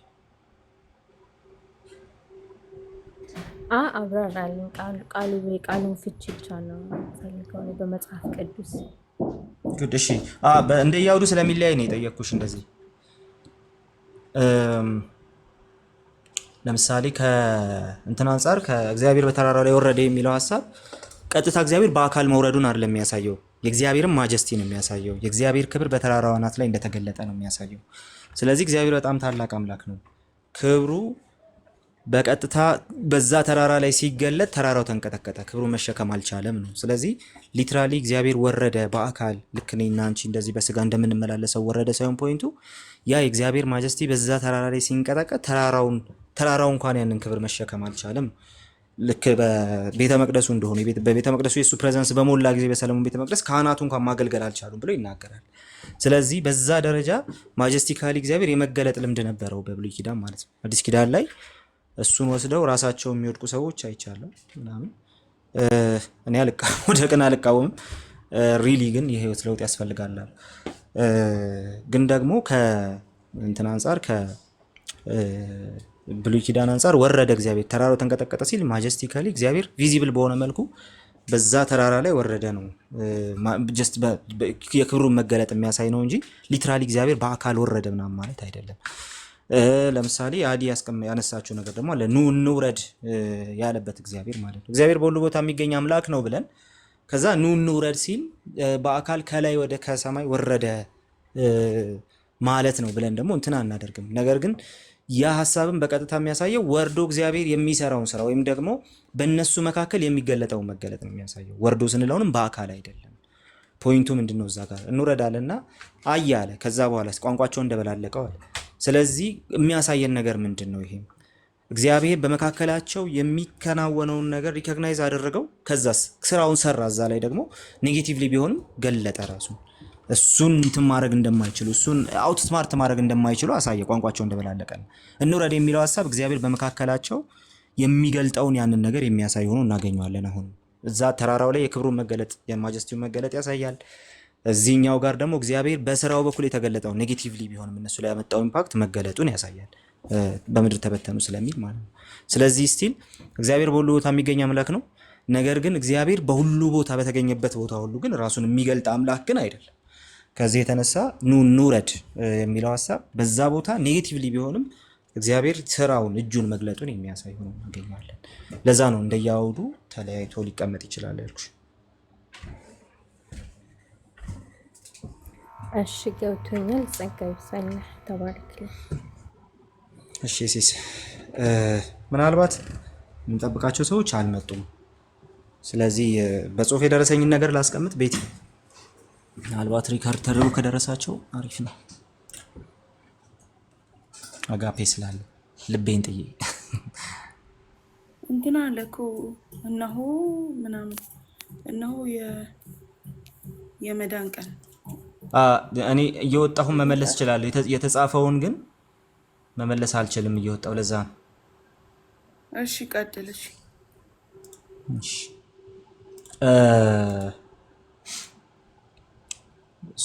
ለምሳሌ የመጀመሪያው በአዲስ ኪዳን ልዩ ካህን፣ ይህን ጥያቄ ከዚህ በፊት ተጠይቄ ነበር የሚባል ነገር ወይም አገልጋይ አለ ወይ የሚል ጥያቄ ነው። ልዩ ክህነት፣ ይሄ ዩኒክ የሆነ ክህነት የሚለውን ሀሳብ ፕሮቴስታንቲዝሙ ብዙ እንትን አያደርገውም፣ ኢንተርቴን አያደርገውም። ልዩ አገልጋይ አለ ወይ ከሆነ አለ። እንዴት ነው ያለው ሲባል አፍተሮል ጢሞቴዎስ ላይ የተቀመጡ ቲቶ ላይ የተቀመጡ ሀሳቦችን ነው የምንመለከተው። ልዩ አገልጋይ ሲባል በእኛና በእግዚአብሔር መካከል የሚቆም የሚል አይደለም። ሜዲቫል ፔሪድ ላይ በጽሁፍ ለጠየቃችሁት ነው ምላሽ እየሰጠው ያለሁት። ጠርቻችሁ ነበር፣ 8 ሰዓት ልኬባችሁ ነበር፣ አልመጣችሁም። ስለዚህ በዚህ መንገድ ይድረሳችሁ ብዬ እንደዚህ እናስቀምጠው። ሜዲቫል ፔሪድ ላይ ይሄ ልዩ ክህነት በእኛና በእግዚአብሔር መካከል የመቆምን ጉዳይ ጭምር ያሳያል። ልዩ ክህነት ካህናት ምን የማድረግ አቅም አላቸው? ልክ እንደ የኢየሱስን ስራ ተክታችሁ አትቁሙ ነው የመጀመሪያው ነገር፣ እሱ ነው። ኢየሱስ ብቻ ነው መካከለኛ የሚለውን ነገር እነ ሉተር ሲያቀነቅኑ የነበሩትም በዚህ ምክንያት ነው። ካህናቱ በሰዎች በአማኞችና በክርስቲያኖችና በእግዚአብሔር መካከል የሚቆሙ ጭምር ነበሩ። ያለ እነሱ ወደ እግዚአብሔር መድረስ አይታሰብም። ለምን? መጽሐፍ ቅዱሱን በብቸኝነት የሚተረጉሙት እነሱ ናቸው። መጽሐፍ ቅዱስን የማስተማር አቅም ያላቸው እነሱ ናቸው። ማንም ሰው መጽሐፍ ቅዱስን ለራሱ አንብቦ መረዳት አይችልም ነበረ። ስለዚህ በእነዚህ ነገሮች ምክንያት እነ ሉተር ክህነትን ሲቃወሙ ነበር። ሲቃወሙ የነበረው ይህንን ልዩ የተባለ ክህነት ነበረ መሰለኝ። ፍቅሮች ግን ችግር የለውም። ይህንን ነበረ ሲያደርጉ የነበሩት ማለት ነው። ስለዚህ ሉተር ሲቃወም የነበረው ይህንን ሲቃወም የነበረው ክህነትን አይደለም፣ ይህንን ልዩ የሆነውን ክህነት ወር ደግሞ በእኛና በእግዚአብሔር መካከል የመቆምን እንደዚሁም መጽሐፉን በብቸኝነት የመፍታት የመተርጎምን ጉዳይ ነበረ። ስለዚህ ይሄ መጽሐፍ ቅዱሳዊም አይደለም፣ መጽሐፍ ቅዱሳዊ እንትንም የለውም። ነገር ግን ልዩ አገልግሎት አለ ወይስ የለም ከሆነ አለ። ይሄኛው አሁን ያልኩት የለም። መጽሐፍን የመተርጎም የማብራራት የማስተማር ልዩ የሆነ ጸጋ ከነሱ በስተቀር ሌላ የለም እስኪባል ድረስ የሆነ ጸጋ እንደዚህ አይነት ነገር የለም። ኦኬ። በካህናት በአገልጋዮች መካከል ካህናት ተብለው ስለሚጠሩ አሁንም ማለት ነው በፕሮቴስታንቲዝም ውስጥ እነዚህ ካህናት የተባሉት ግን ይሄን ስራ አይሰሩም። ምንድነው የሚሰሩት ሲባል አው ቃሉን ያስተምራሉ። ነገር ግን እኛ ብቻ ነን የምናስረዳችሁ፣ እኛ ብቻ ነን የምተርጎም አቅም ያለን፣ በእኛና በእናንተና በእግዚአብሔር መካከል እኛ እንቆማለን የሚል ካቶሊካውያኑ ይወስዱ የነበሩትን አይነት ነገር አያደርጉም። ታዲያ ምን ያደርጋሉ? ቃሉን ያስተምራሉ፣ ለህዝባቸው ይጸልያሉ፣ በቤተክርስቲያን ያለውን አገልግሎት ሎካል ቸርች ላይ ያገለግላሉ፣ የቤተክርስቲያን ያስተዳደር ስራን ይሰራሉ፣ እንደዚሁም ደግሞ ከቅዱሳት ምስጢራት ያካፍላሉ። ስለዚህ ዝም ብዬ ብድግ ብዬ ሄጄ በቤተክርስቲያን የማገለግል ሰው ነኝ ብዬ አላጠምቅም። የጌታ እራት ምናምን ሲባል ድንገት ከመሃል እኔ እሰጣለሁ አመሰግናለሁ ስለ ጌታ እራት ብሎ አይመጣም። ኦኬ፣ እንዲህ ብሎ ጣጣ የለም። ለዛ ጉዳይ የተሾሙ አገልጋዮች ነው። ለዛ ነው የጎዳና ላይ ወንጌልን ጭምር በማሰልጣን ነው እየሰበክ ያለው። ወደ የትኛው ቸርች ልትወስዳቸው ነው እየሰበክ ያለው ተብሎ መጠየቅ ያለበት ለዛ እነ ፕሮፌት ጋር እንዳይወስዳችሁ ማለት ነው። ለማንኛውም ግን ስለዚህ እንደዚህ አይነት አገልጋዮች ግን አሉ። ከየት እናምጣው? መጽሐፍ ቅዱሳዊ መሰረት አለን እንዲህ ሲባል፣ ስለዚህ ልዩ ክህነት ሲባል የምንቃወመው ነገር አለን ማለት ነው። ካቶሊካውያኑ ክሌም ሲያደርጉ የነበረውን ያንን አንቀበልም፣ እኛ የምንቃወመዋለን። ታዲያ ግን አገልግሎትን በተመለከተ ግን የሚያገለግሉ ካህናት ተብለው የሚጠሩ ግን አሉ። ሁላችን ካህናት ነን የተባለው ለምንድን ነው? በክርስቶስ በማመናችን ሁላችን ወራሾች ነን። ሁላችን ወደ እግዚአብሔር በክርስቶስ በኩል ቀጥታ የምንገባንን፣ አንዳችን ለአንዳችን በእግዚአብሔር ፊት የምንቆም ነው። ኦኬ። ሁለተኛ ጢሞቴዎስ ላይ ስትመለከቱ እንደዚሁም በሌሎች ክፍሎችም ላይ ስትመለከቱ ደግሞ እነዚህን አሁን እንትን ያደረኳቸውን አሁን ያስቀመጥኳቸውን ነገሮች ልታገኙ ትችላላችሁ። ስለ ኤጲስቆጶሳት የተነሳው ነገር ቀጥታ ይሄን የሚያሳይ ስለሆነ ማለት ነው። ኦኬ። ስለዚህ ስለ ኤጲስቆጶሳት የተነገረውን ነገር ማየት እንችላለን ማለት ነው። ለምሳሌ አንድ ጊዜ ላውጣና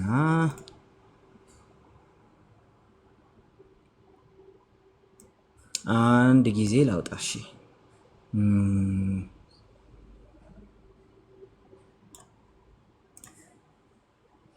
መጽሐፍ ቅዱስ የያዘ ሰው ቢኖር እንዴት አሪፍ ነበረ። ኦንላይን ባይብል፣ የመጨረሻ ሰቅጣጭ ባይብል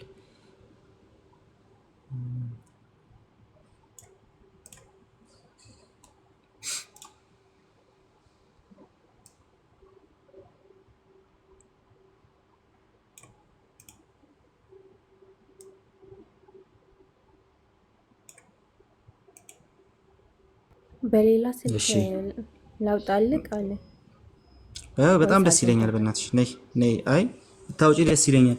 ኮኔክሽን ኢዝ በጣም ፑር። አንደኛ ጢሞቴዎስ ምዕራፍ 3 አውጪልኝ አንድ ጊዜ። እሺ ኦኬ። አንደኛ ጢሞቴዎስ ምዕራፍ 3 እሺ፣ ቁጥር ስንት ነው? ከቁጥር 1 ጀምሮ ካሜራ መክፈት ትችያለሽ? አዎ እሺ እንዴት ነው ማዞሩ? እሺ ኦኬ። ይታያል። ይታያል። ቀረብ አድርጊውና ብዥ ይላል ግን እሺ ለማቅረብ ብትሞክሪ አሪፍ ነው። ቆይ አንድ ጊዜ ካሜራ። እሺ አዎ እሺ ይታያል። አህ ነው እሺ አሁን አሪፍ ነው። አህ ስንት? ቁጥር አንድ ላይ ራሱን ቁጥር አንድ።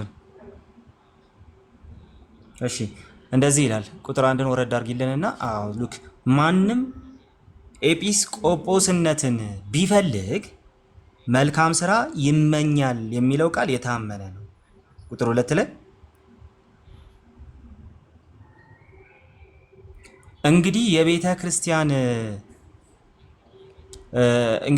ኤጲስቆጶስ የማይነቀፍ የአንዲት ሚስት ባል፣ ልከኛ፣ ራሱን የሚገዛ፣ በስርዓት የሚኖር፣ እንግዳ ተቀባይ፣ እሺ ማስተማር የሚችል፣ የማይሰክር፣ የማይጣላ፣ ግን ጨዋ የሆነ፣ የማይጨቃጨቅ፣ ገንዘብንም የማይወድ ሊሆን ይገባዋል። ይሄ ኤጲስቆጶስ የተባለው በቤተ ክርስቲያን መልካምን ስራ ይመኛል የተባለው በቤተ ክርስቲያን የመምራት ጉባኤውን የማገልገል ልዩ እንትን ያለው ልዩ አገልግሎት ያለው ሰው ነው። እዚሁ ላይ ሐዋርያት ሥራ ምዕራፍ 20 ደግሞ ካወጣሽልኝ 28 ላይ ማለት ነው። የሐዋርያት ሥራ ምዕራፍ 20 ቁጥር 28 ላይ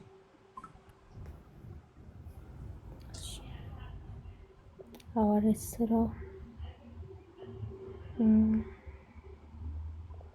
ቁጥር ምዕራፍ 28 ነው። ምዕራፍ 20 ቁጥር 28 ላይ 28 እሺ እሺ ማብራት ጠፋ። ቆይ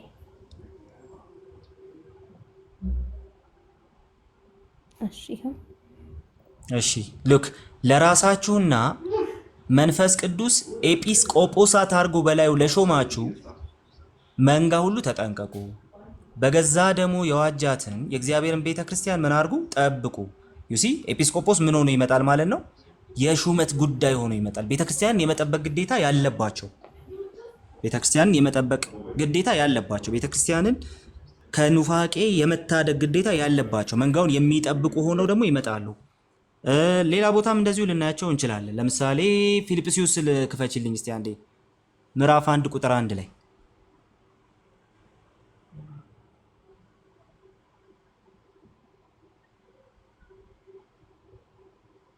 እሺ እዚህ ቦታ ላይ ደግሞ የኢየሱስ ክርስቶስ አገልጋዮች የሆኑ ጳውሎስና ጢሞቴዎስ ከቤተ ክርስቲያን ኤጲስቆጶሳትና ከዲያቆናት ጋር በክርስቶስ ኢየሱስ ላሉ በፊልጵስዩስ ላሉ በክርስቶስ ኢየሱስ ቅዱሳን ለሆኑ ሁሉ። ስለዚህ እዚህ ጋር ደግሞ ምን ያመጣል? ጢሞቴዎስን ከኤጲስቆጶሳትና ከዲያቆናት ጋር ብሎ ያመጣል። እነዚህም ደግሞ ልዩ የሆነ በቸርች ያላቸውን አገልግሎት የሚያሳዩ ይበቃል። አሁን እነዚህ ክፍሎች ላይ ሌሎች ነገሮችን መጨመር እንችላለን። ኢየሱስ ኤጲስቆጶስ ተብሏል አንደኛ ጴጥሮስ ላይ።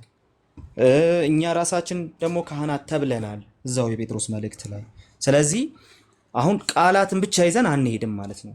ስለዚህ ካህናት ወይም ደግሞ በግሪኮ ኤጲስቆጶስ ተብሎ የተቀመጠው ሌላ ቦታ ሽማግሌዎች ፕሬስቡቴሮስ፣ እነዚህ ነገሮች ቀጥታ የሚያሳዩት በቤተ ክርስቲያን ልዩ የሆነ ሹመትና ስፍራ ያላቸው ምን ለማድረግ ለማስተማር፣ መንጋውን ከኑፋቄ ለመጠበቅ እሺ መንጋውን ከኑፋቄ ለመጠበቅ ለማስተማር፣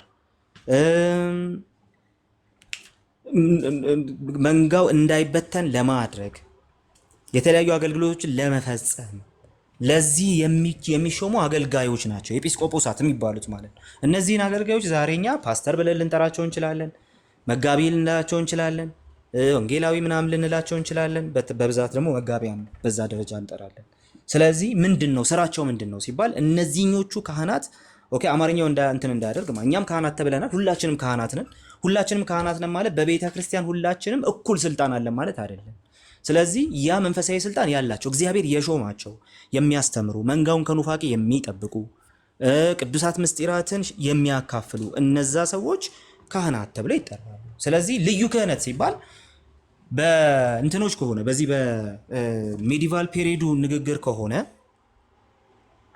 ኦኬ ሜዲቫል በሆነው ንግግር ከሆነ ወይም ደግሞ ሜዲቫል በሆነው ትርጉም ከሆነ ሜዲቫል ስል ይሄ መካከለኛው ዘመን ላይ በካቶሊክና ሪፎርመሮች እየተጣሉ የነበረበት ታይም ላይ ባለው ትርጉሙ ከሆነ በእኛና በእግዚአብሔር መካከል የሚቆሙ መጽሐፉን የመተርጎም ብቸኛ ስልጣን ያላቸው ማንም ሰው ሌላ መጽሐፍቱን የመተርጎም ስልጣን የለውም። ለራሱ አንብቦ መረዳት አይችልም። እኔ የማነብልህ እኔ የምተረጉምልህ በአንተና በእግዚአብሔር መሀል የቆምኩት እኔ ነኝ። እንትን የማያደርግ የማይሳሳት ስልጣን አለኝ። ኢንፋሊብል ነኝ። ስለዚህ እኔ ባልኩ መንገድ ብቻ ትሄዳለህ። እኔ ባልኩ መንገድ ካልሄድክ ደግሞ ሟች ነው። እንደዚህ አይነቱ ክህነት የለንም። ልዩ ክህነት የሚባለው ነገር ቀጥታ የሚያሳየው ይሄንን ከሆነ በጭራሽ የለም። በጭራሽ ነው የሌለን እንዲህ አይነት ክህነት። ታዲያ እኛ ግን በልዩነት ካህናት ብለን የምንጠራቸው ሰዎች ግን አሉ። ምን አይነት ሰዎች? የሚያገለግሉን፣ የሚያስተምሩን፣ መንጋውን የሚጠብቁ፣ ከኑፋቄ የሚጠብቁ፣ እንዳይበተን የሚጠብቁ፣ የሚያጽናኑ እንደነዚህ አይነት አገልጋዮችን ግን ካህናት ብለን ልንጠራ እንችላለን። እነዚህን አገልጋዮች ካህናት ብለን ስንጠራና እኛ ሁላችን የንጉስ ካህናት ነን ስንል የተለያየ ነው። ሁላችን የንጉስ ካህናት ነን ስንል ሁላችንም በክርስቶስ ወደ እግዚአብሔር የቀረብን ኦኬ ከእግዚአብሔር ጋር ቀጥታ ግንኙነት የምናደርግ የእሱ አገልጋዮች ነን እያለን፣ ነገር ግን እነዚህኞቹን ኤጲስቆጶስ ተብለው የተጠሩትን አገልጋዮች ከሆነ እኛ ፓስተር ልንላቸው እንችላለን፣ ምንም ልንላቸው እንችላለን። እንደነሱ አይነት መንፈሳዊ ስልጣን በኮንግሪጌሽናችን ውስጥ የለም። ያ መንፈሳዊ ስልጣን የማስተማር፣ ህዝቡን የመጠበቅ፣ መንጋውን የመጠበቅ፣ ቅዱስ ምስጢራትን የማካፈል ሊሆን ይችላል። እነዚህን ነገሮች የማድረግ ስልጣን ሁሉም አማኝ ግን የለውም። ሁሉም አማኝ የለውም። በተሾመ አገልጋይ ጥምቀት የሚካሄደው በተሾመ አገልጋይ ነው። የጌታ እራት የሚሰጠው በተሾመ አገልጋይ ነው እንጂ ድንገት ብድግ ብሎ የሆነ ሰው የጌታ እራት ሊሰጥ አይችልም ማለት ነው። ስለዚህ ይሄን ለመስራት ጌታ ኢየሱስ ክርስቶስ በራሱ የሾማቸው እዛ ኦፊስ ብለን የምንጠራቸው እዛ ኦፊስ ውስጥ ያሉ አገልጋዮችን በዚህ መልኩ ልንጠራቸው እንችላለን። ግን ልዩ ካህናት ብለን በእኛና በእግዚአብሔር መሀል የሚቆም ምናምን እያልናቸው አይደለም። ልዩ የሆነ እኛን ለማገልገል እግዚአብሔር በሰጣቸው ጸጋ ጊዜያቸውን ሰጥተው እያገለገሉን ያሉ አገልጋዮችን ብቻ ነው በዚህ ደረጃ የምንጠራቸው። እነሱም ልዩ የሚል ቃል እኛ እንጠቀምም። ካህናት እንላቸዋለን ወይ ደግሞ እንትኖች ቄስ እንላቸዋለን፣ ፓስተር፣ መጋቢ፣ እናንተ ጥሯቸው በፈለጋችሁት መንገድ። መጽሐፉ ኤጲስቆጶስ ብሎ የሚጠራቸው ሰዎች ግን እነዚያ የቤተ ክርስቲያን መሪዎችን ነው። ፕሬስቡቴሮስ የሚላቸው እነዛን ነው። ዛሬም አሉ በቤተ ክርስቲያን በፕሮቴስታንት ውስጥ ዛሬም አሉ። ግን ደግሞ እነዚህ ሰዎች በእኛና በእግዚአብሔር መሀል የሚቆሙ አማላጆች በጭራሽ አይደሉም።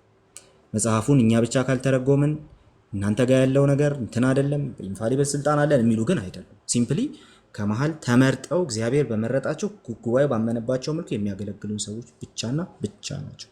ስለዚህ ልዩ ክህነትን ካቶሊካውያን የዛን ጊዜ ይጠሩ በነበሩበት መንገድ የምንቀበል አይደለም በጭራሽ። ልዩ ክህነት የሚባል ነገር በዛ መንገድ አንቀበልም።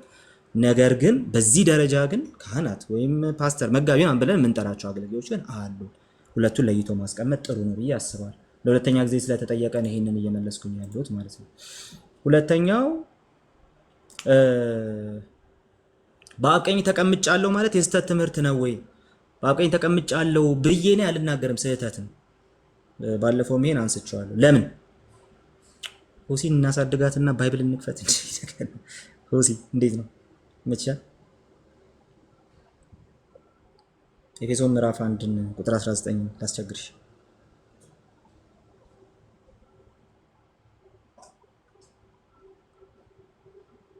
እግራችሁ ነበር ላስቸግርሽ ወይ እንደገና ኤፌሶን ምዕራፍ 1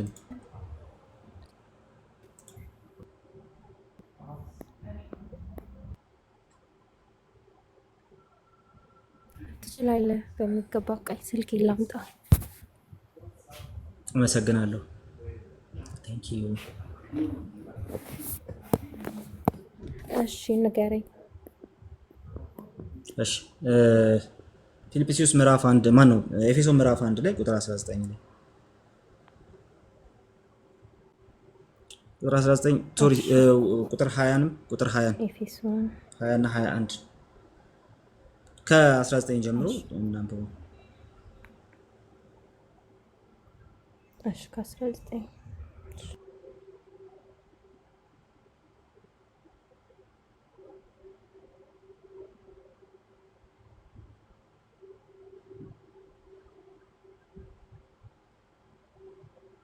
እሺ የልቦናቸው አይኖች እንዲበሩ ቁጥር 19 ላይ ለኛ ለምናምነውም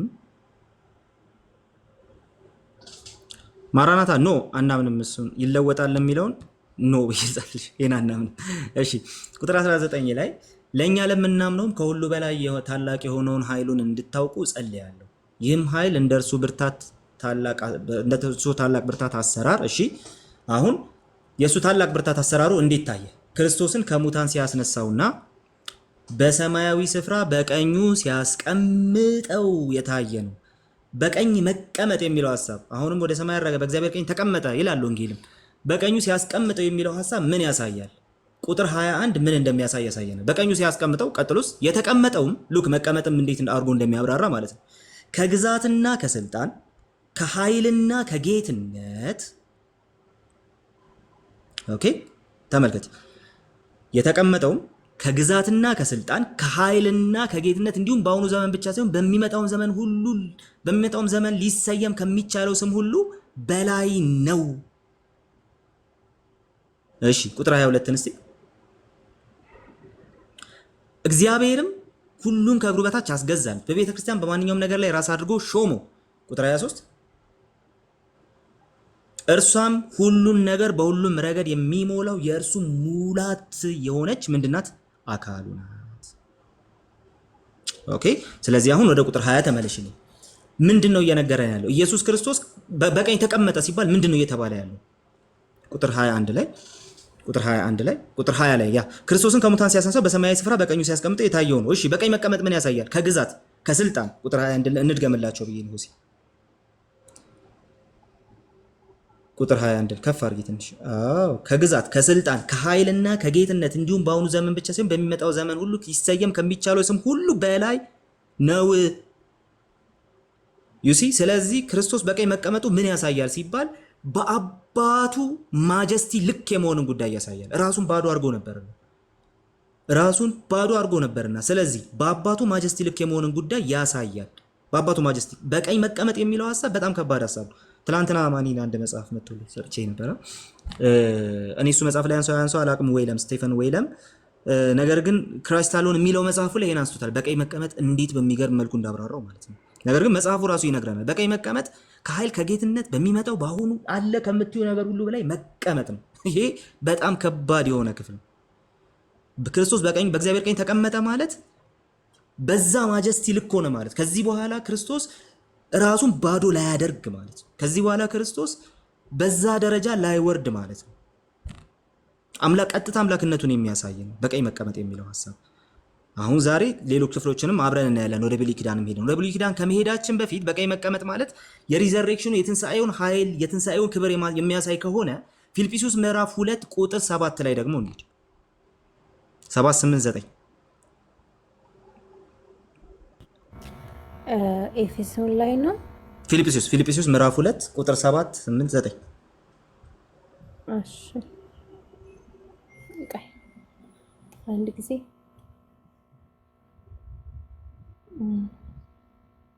ኦኬ ድጋሚልኝ የሆነ ድምጽ አለ ነጋ ፊልጵስዩስ ምዕራፍ 2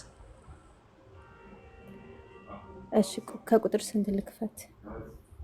ቁጥር 7 8 እና 9 እሺ 7 ላውጭ ራሱን ባዶ አደረገ ምናምን ነው እሱ ፖይንቱ። ቁጥር 7ን እንግዲህ ታውቃላችሁ ራሱን ባዶ ማድረግ ምናምን የሚለው ሐሳብ አምላክነትን መተው ማለት አይደለም ብለናል። ምክንያቱም በአምላክ መልክ ሲኖር ሳለ ሞርፌ ቴዮ ሃይፓርኮን የሚለው ቃል ቀጥታ እንትን ነው ብያችኋል። ይሄ ከዚህ በፊትም ብያችኋል ኮንቲኒየስ የሆነ ነገር ያሳያል። ራሱን ባዶ አድርጎ ራሱ አምላክ ነበር ነው። በአምላክ ባህሪ ነበር ይኖር የነበረው። ስለዚህ ይሄ የመጀመሪያው ነገር ነው ማለት ነው። መጀመሪያው ነገር ነው። የባሪያ መልክ ይዞ በሰው አምሳል ተገኝቶ ራሱን ባዶ አደረገ ስንል አምላክነቱን ትቷል እያለን አይደለም። ግን ደግሞ ቁጥር 8ን ተመልከቱት። ሰው ሆኖ ተገልጦም ራሱን ዝቅ አደረገ እስከ ሞት ያውም በመስቀል ላይ እስከ መሞት ድረስ ታዛዥ ሆነ ማለት ነው። ራሱን ባዶ አደረገ ማለት አምላክ ሆኖ ሳለ እንኳን ያንን የመለኮት ባህሪ ሳይለቅ የዛን የመለኮትነት ፕሪቪሌጅ ግን ምን አደረገ? ተወ ማለት ፕሪቪሌጅ እንጂ አምላክነትን አይደለም። በመስቀል ላይ እስከ መሞት ድረስ ታዛዥ ሆነ። እዚህ ድረስ ታዘዘ። ቁጥር 9 ነው ሂጂ። ስለዚህ እግዚአብሔር እጅግ ከፍ አደረገው፣ ከስምም ሁሉ በላይ የሆነውን ስም ሰጠው። ይኸውም በሰማይና በምድር ከምድርም በታች ጉልበት ሁሉ ለኢየሱስ ስም ይንበረከክ ዘንድ እሺ ምላስም ሁሉ ለእግዚአብሔር አብ ክብር ኢየሱስ ክርስቶስ ጌታ እንደሆነ ይመሰክር ዘንድ ነው። ስለዚህ ቀጥታ ይሄ ፖይንት ኢሳይያስ ትንቢተ ኢሳይያስ ምዕራፍ 45 ቁጥር 23ን ያሳያል ብያችኋል። ትንቢተ ኢሳይያስ ምዕራፍ 45 ላይ ቀጥታ ትንቢተ ኢሳይያስ ምዕራፍ 45 ላይ ይሄ ምንን ያሳያል?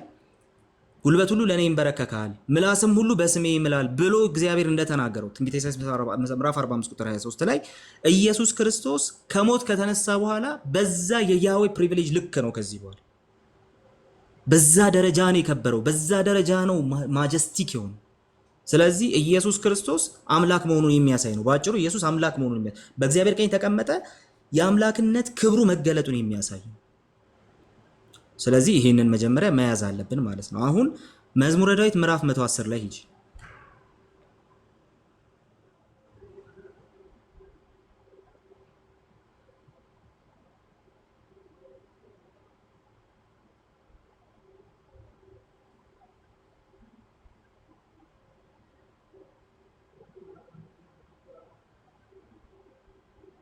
መዝሙረ ዳዊት ምዕራፍ 110 ቁጥር 1 ብቻ ነው የምናነበው።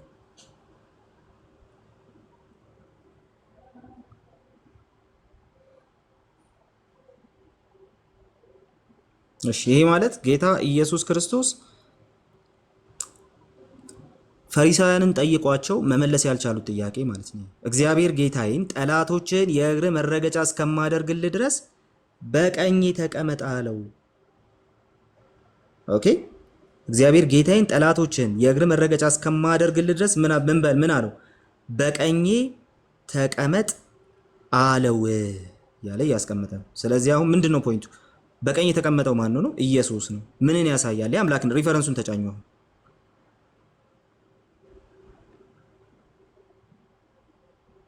ሪፈረንስ 18 የሚለውን ተጫኙ።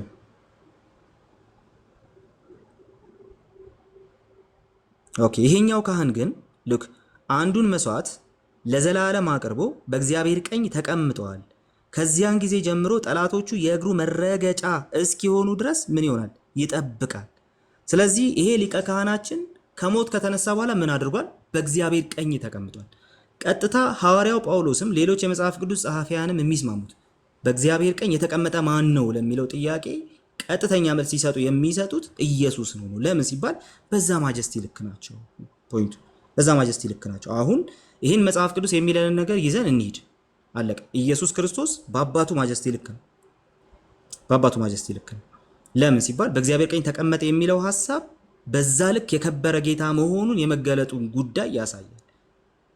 ለዛ ነው ፈሪሳውያንን ጠየቃቸውና ጌታ ጌታዬን ጠላቶችን የእግር መረገጫ እስካደርግልህ ድረስ በቀኝ ተቀመጥ አለውና ልጁ ከሆነ እንዴት ጌታው ይሆናል ብሎ ሲጠይቃቸው ምን አሉት? መልስ አልሰጡትም። ነገር ግን በቀኝ የመቀመጥ ጉዳይ ቀጥታ ምንን ያሳያል እያልን ነው። አሁን በአባቱ ማጀስቲ ልክ የመሆኑን ጉዳይ ያሳያል። በሱ ልክ ከአባቱ ጋር እኩል መሆኑን የሚያሳይ ጉዳይ ነው እያልን እያወራን ነበር። እሺ አሁን ይሄንን እንያዝና ቆላሲያስ ምዕራፍ 3 ላይ ዛሬ ከጥቅስ አሯሯጥኩሽ።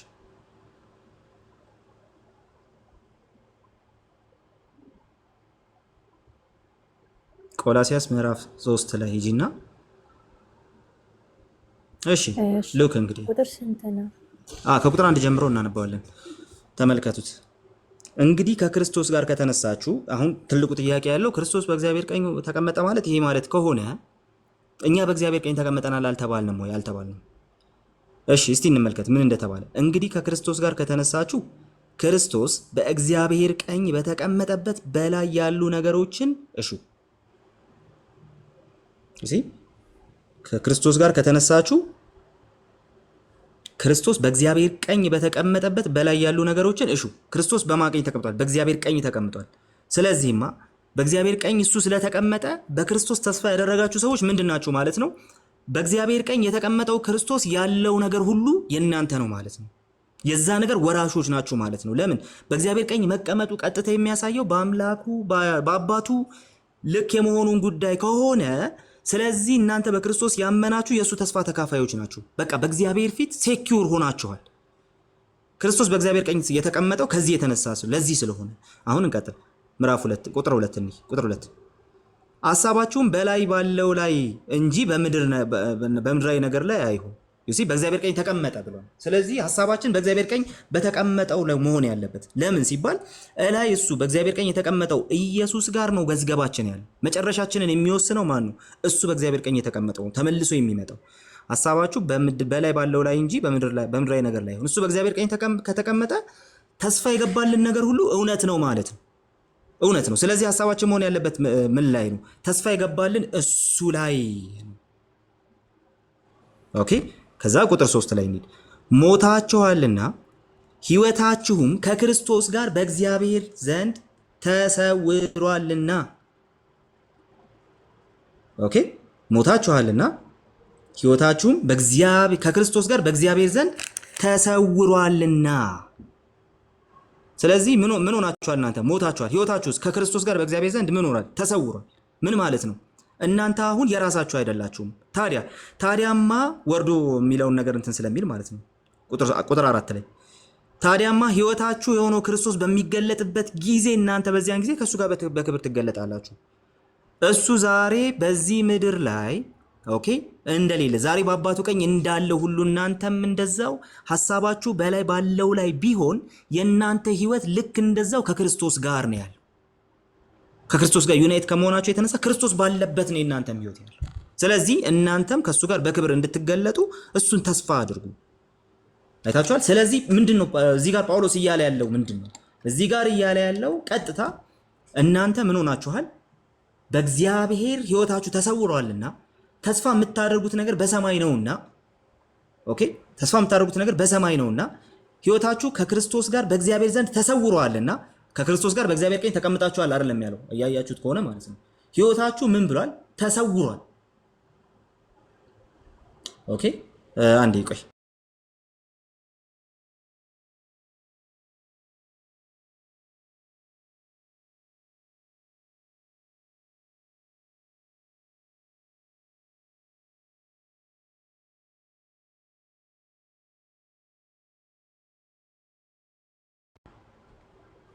እሺ ይቅርታ ተመልሻለሁ። ስለዚህ ሕይወታችሁ በእግዚአብሔር ዘንድ ተሰውሯል፣ ከክርስቶስ ጋር ተሰውሯልና። ያ ማለት ምን ማለት ነው? እናንተ ከሞታችሁ አሁን ሕይወታችሁ በክርስቶስ ነው ያለው እንጂ ምድር ላይ አይደለም ተጣብቆ ያለው። ስለዚህ ክርስቶስ ሲገለጥ ምን ይሆናል? እናንተም በክብር ትገለጣላችሁ፣ ከሞት ትነሳላችሁ። ጳውሎስ ለተሰሎንቄ ሰዎችም እንደሚለው ማለት ነው። ስለዚህ እናንተ በዛ ደረጃ ነው ሕይወታችሁ ያለው። ከዚህ የተነሳ ምድራዊ ነገር ላይ ሳይሆን ክርስቶስ በእግዚአብሔር ቀኝ ተቀምጦ ባለበት በዛ ያለውን እሱ ያ ማጀስቲክ ጌታ ባለበት በዛ ያለውን ነገር ፈልጉ እያለን ያለው። እዚህ ጋር በቀኝ ተቀምጣችኋል ነው የሚለው አይደለም። ታዲያ ምንድን ነው የሚለው? እናንተ ሕይወታችሁ ከክርስቶስ ጋር የተጣበቀ ነው የሚለው። በቀኝ መቀመጥ ለማን? ለክርስቶስ ነው። እሱም የማጀስቲን ጉዳይ ያሳያል። ደጋግመን ያወራነው ነገር ነው። አሁን ኤፌሶን ምዕራፍ 2 ደክሞሻል መሰለኝ። አደከምኩሽ፣ ግን ኤፌሶን ምዕራፍ 2 ላስወጣሽ ነው። አልደከመኝም። እሺ ኤፌሶን ምዕራፍ 2 ቁጥር 4 ደግሞ እናንብብ እስቲ።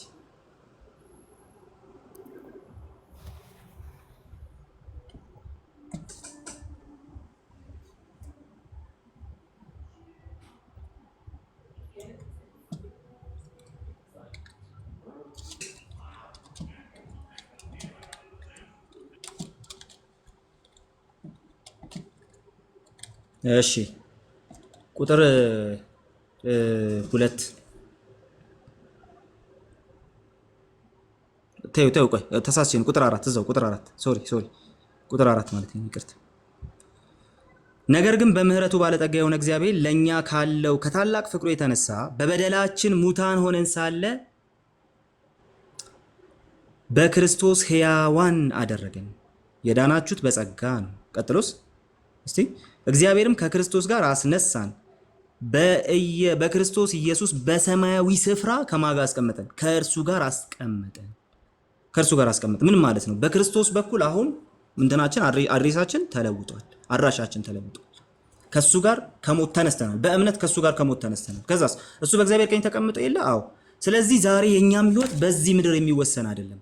ዛሬ ከሱ ጋር ተቀምጠናል። እኛ ራሳችን ዛሬ ከእርሱ ጋር ተቀምጠናል። ከእሱ ጋር ተቀምጠናል ማለት ምን ማለት ነው? ከእርሱ ጋር ተቀምጠናል ማለት ህይወታችን ከምድራዊው ተስፋ ላይ ከምድራዊው ነገር ላይ ተላቆ ሰማያዊ ተስፋ ያለው ባለስልጣን ሆኗል ማለት ነው። ኢየሱስንስ ስንል በቀኙ ተቀመጠ በአባቱ ማጀስቲ ልኮ እያልን ያለ ሁለቱ ፍጹም የተለያዩ ነገሮች ናቸው። ሁለቱ ፍጹም የተለያዩ ነገሮች ናቸው። ስለዚህ ኮንፍሌት ማድረግ አይጠበቅብንም። እኛ ምን እንላለን? እንደ ቃሉ እንበል። አዎ እንደ ቃሉ ማለት ከፈለግን ህይወታችንማ አዎ ከእግዚአብሔር ጋር ከክርስቶስ ጋር ተሰውሯል፣ ደሞስ ከክርስቶስ ጋር በሰማያዊ ስፍራ ተቀምጠናል እንላለን። ክርስቶስ ባለበት አድሬሳችን ተለውጧል፣ እዛ ነን ያለ ነው እንላለን። እርግጠኞች ነን፣ በሱ በጣም እርግጠኞች ነን። ነገር ግን በቀኝ መቀመጥ የሚለው ሐሳብ ቀጥታ ለማን ነው የተነገረው? ለኢየሱስ። ኦኬ፣ ለምን? ይሄ ቀጥታ የሚያሳየው ያንን መሳያኒክ አውቶሪቲ ነው። እሺ፣ ስለዚህ ማርቆስ ምዕራፍ 16ን ስትመለከቱ ወደ ሰማይ ያረገ በእግዚአብሔር ቀኝ ተቀመጠ የሚለውን ሐሳብ ስትመለከቱ፣ መዝሙር 111ን ስትመለከቱ፣ ዕብራውያን ምዕራፍ 1 ቁጥር 3ን ስትመለከቱ በእግዚአብሔር ቀኝ ተቀመጠ፣ በጣም ከባድ ቃል ነው። ዕብራውያን 10:12 ቅድም ያየነውን ስትመለከቱ፣ ኦኬ። ስለዚህ እዚህ ቦታ ላይ ቀጥታ የሚናገረው ስለ ኢየሱስ ክርስቶስ ነው። በቀኙ ተቀመጠ የሚለው ስለ ኢየሱስ ክርስቶስ። በእግዚአብሔር ቀኝ ማን ነው የተቀመጠው? ኢየሱስ። እኛ የት ነው የተቀመጥነው? ከክርስቶስ ጋር ተቀምጠናል በሰማያዊ ስፍራ። በቀኝ የሚለው ሐሳብ ለምን አልተነገረም? በቀኝ የሚለው ሐሳብ ያልተነገረበት ምክንያት የኢየሱስን ያንን አውቶሪቲ የሚያሳይ ነው፣ በቀኝ መቀመጥ እንጂ ሲምፕሊ እኛ ተቀመጥን በምንለው ልክ ኳሊፋይ የሚደረግ ነገር አይደለም። መጽሐፍ ቅዱስ በጣም ኬርፉሊ ያስቀመጠው ለዛ ነው ሁለቱን ነገሮች። ስለዚህ በቀኙ ተቀምጠናል የማንልበት ምክንያት እሱ እኛ የተቀመጥነው ከእግዚአብሔር ከክርስቶስ ጋር በሰማያዊ ስፍራ ነው። እሱስ በእግዚአብሔር ቀኝ ነው የተቀመጠው። ስለዚህ እነዚህ ሁለቱን እንትን ማድረግ አለብን። እንደ ተቀምጠናል በውክልና እንኳን ብንል ሲምፕሊ ፖይንቱ የሚሆነው በእግዚአብሔር ቀኝ የመቀመጥ ሳይሆን በሰማያዊ ስፍራ የመቀመጥ ጉዳይ ነው የሚሆነው ማለት ነው። ክርስቶስ ወክሎናል። አዎ በእግዚአብሔር ቀኝ ወክሎናል እዚህ ነገር አባቱ ቀኝ። ነገር ግን እኛ ተቀመጥን ስንል ከእግዚአብሔር ጋር ከክርስቶስ ጋር በሰማያዊ ስፍራ ተቀመጥን። በቀኝ መቀመጥ ሃይ ክሪስቶሎጂ ስለሆነ ማለት ነው፣ ወይም ደግሞ የክርስቶስን አምላክነት ጭምር የሚያሳይ ጉዳይ ስለሆነ ይህንን ነገር ዲስቲንክሽን ሰርተን ነው ማለፍ ያለብን። እንግዲህ አሁን ቃሉን በደንብ አድርገን ፈትፍተን ያየን። ስለዚህ በዚህ ጉዳይ ላይ ግራ አንጋባ። በቃ አምቢጊቲ የሌለው ትክክለኛው አነጋገር ከክርስቶስ ጋር ተቀምጠናል የሚል ነው። መጽሐፉ የሚናገረው እሱን ስለሆነ ከክርስቶስ ጋር ተቀምጠናል ማለት ክርስቶስ በእግዚአብሔር ቀኝ አለ የተቀመጠው። አዎ፣ ስለዚህ እኛም በእግዚአብሔር ቀኝ የተቀመጥነው ከክርስቶስ ጋር ተቀምጠናል ስለተባለ የሚል አይነት ነገር ከመጣ ግን መጽሐፉ እንደዛ አይደለም የሚያብራራው። መጽሐፉ ቀጥታ የሚያብራራው የክርስቶስን በእግዚአብሔር ቀኝ መቀመጥ ከማጀስቲው ጋር የኛን ከክርስቶስ ጋር መቀመጥ በተስፋ ደረጃ የእግዚአብሔር መንግስት የምንወርስ ያ መንግስት የተጠበቀልን በመንፈስ ቅዱስ ለዛ መንግስት እየተጠበቀን ያለን ሰዎች ከመሆን ጋር ነው። ሁለቱን ነገሮች ለይተን ማስቀመጥ ያስፈልጋል። በጣም ጥንቃቄ ይፈልጋል። እንዲህ አይነት ነገር ጥንቃቄ ይፈልጋል። ሁለተኛው ጥያቄ እሱ ስለሆነ ማለት ነው። ሶስተኛው አመሰግናለሁ ሆሲ። ካልሰለቸሽ አንዳንድ ነገሮችን ዝም ብዬ እዚህ ጋር አነሳና መጽሐፍ ቅዱስ ኦንላይን እኔ ከምፈልግ ሶስተኛ ጥያቄ ድነናል፣ እየዳንን ነው፣ እንድናለን የሚለው ነገር ስህተት የማይሆንበት ምክንያት ምንድን ነው?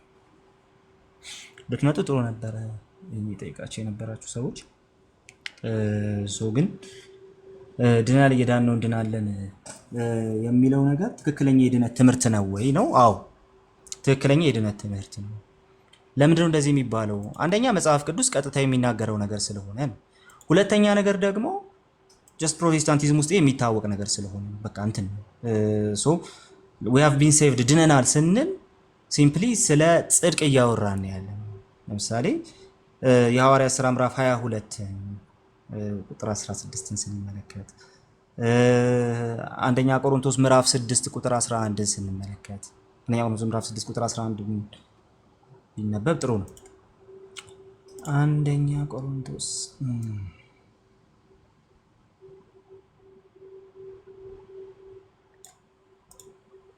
ምዕራፍ 6 አዎ ደስ ይለኛል። በእናትሽ ይኸው እየጠቀጠቅኩ ነው።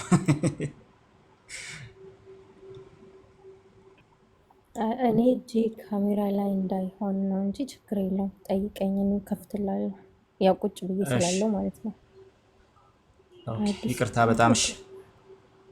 አንደኛ ቆሮንቶስ ምዕራፍ 6 ቁጥር 11 ላይ ያለውን ሐሳብ አውጪልንና ድነናል። አዎ ድነናል። ጽድቅን እየተናገረን ያለ ነው። አይ ቁጥር 11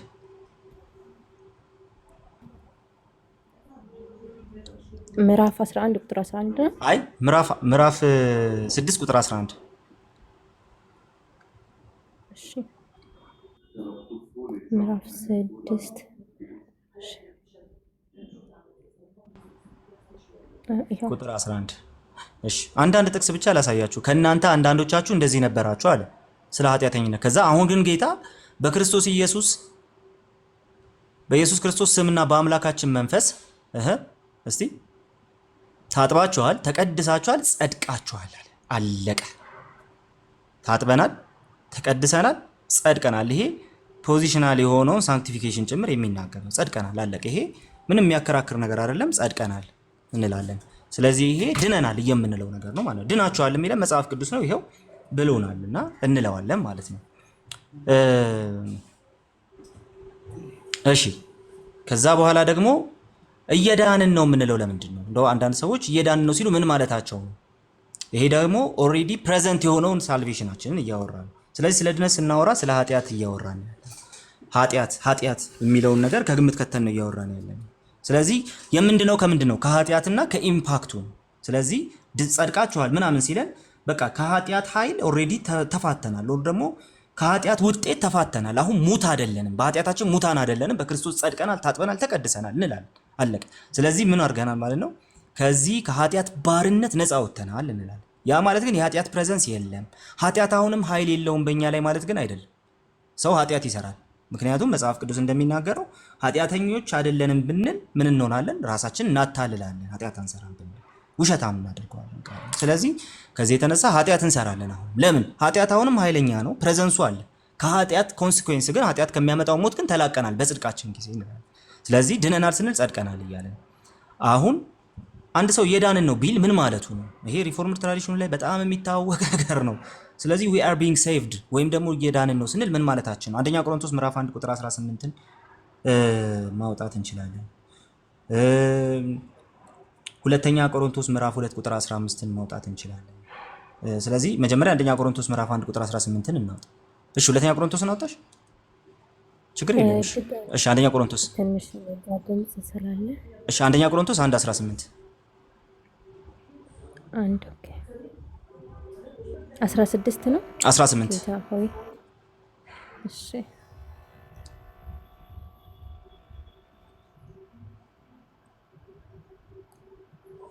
እሺ የመስቀሉ ቃል ሉክ ለሚጠፉ ሞኝነት ለኛ ለዳንን ግን ነው አይደለም። ለምንድን ግን ምን ማለት ነው? ለምንድን ግን የእግዚአብሔር ኃይል ነው።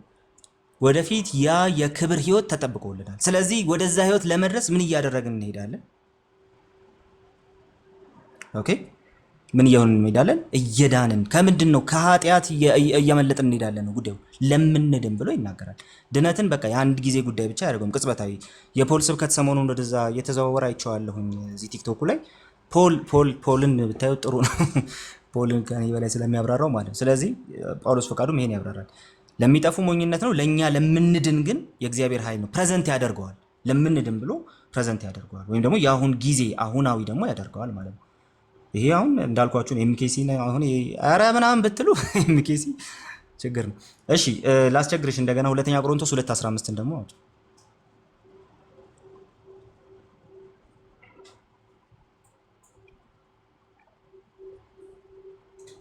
2:15 ላይ ምክንያቱም 2:15 በሚድኑትና በሚጠፉት መካከል ለእግዚአብሔር የክርስቶስ መዓዛ ነው። አሁንም ፕሬዘንት ታይም ያደርገዋል። የሚድኑት ብሎ እየዳንን መሆናችንን በፕሬዘንት ቴንስ ያስቀምጠዋል። በሚድኑት ሲል ወደፊት የሆነ ነገር እየተናገረ አለም፣ እዛ አልደረስንም ገና። በሚድኑት ሲል ምን እያደረገ ነው ያለው? ፕሬዘንት የሆነውን ነገር እያወራ ነው። የክርስትና ህይወት መዳን እየዳኑ መሄድ ነው ራሱ። እየጸደቁ አላልኩም። ጽድቅ የአንድ ጊዜ ስራ ነው። ባለፈውም አውርተናል። በሚድኑት ሲል ምን ማለት ነው? ከዚህ ኃጢአት ከሚባል ነገር እየሸሸን የሚሄድ ጉዳይም ጭምር ነው። እያመለጠን የሚሄድ ጉዳይም ጭምር ነው። በኃጢአታችን ሙታን ከመሆናችን ሕያው ሆነናል። አሁን የኃጢአት ኮንሲኩዌንስ በእኛ ላይ አይሰራም፣ ግን ደግሞ የኃጢአት ፕሬዘንስ አለ። ከዛ ኃጢአት በቅድስና ህይወት በመቀደስ ህይወት ግን እያመለጠን እንሄዳለን። ኦኬ። ስለዚህ ይሄ ጀስት እየዳንን ነው የሚለው ትምህርት እንትን ነው።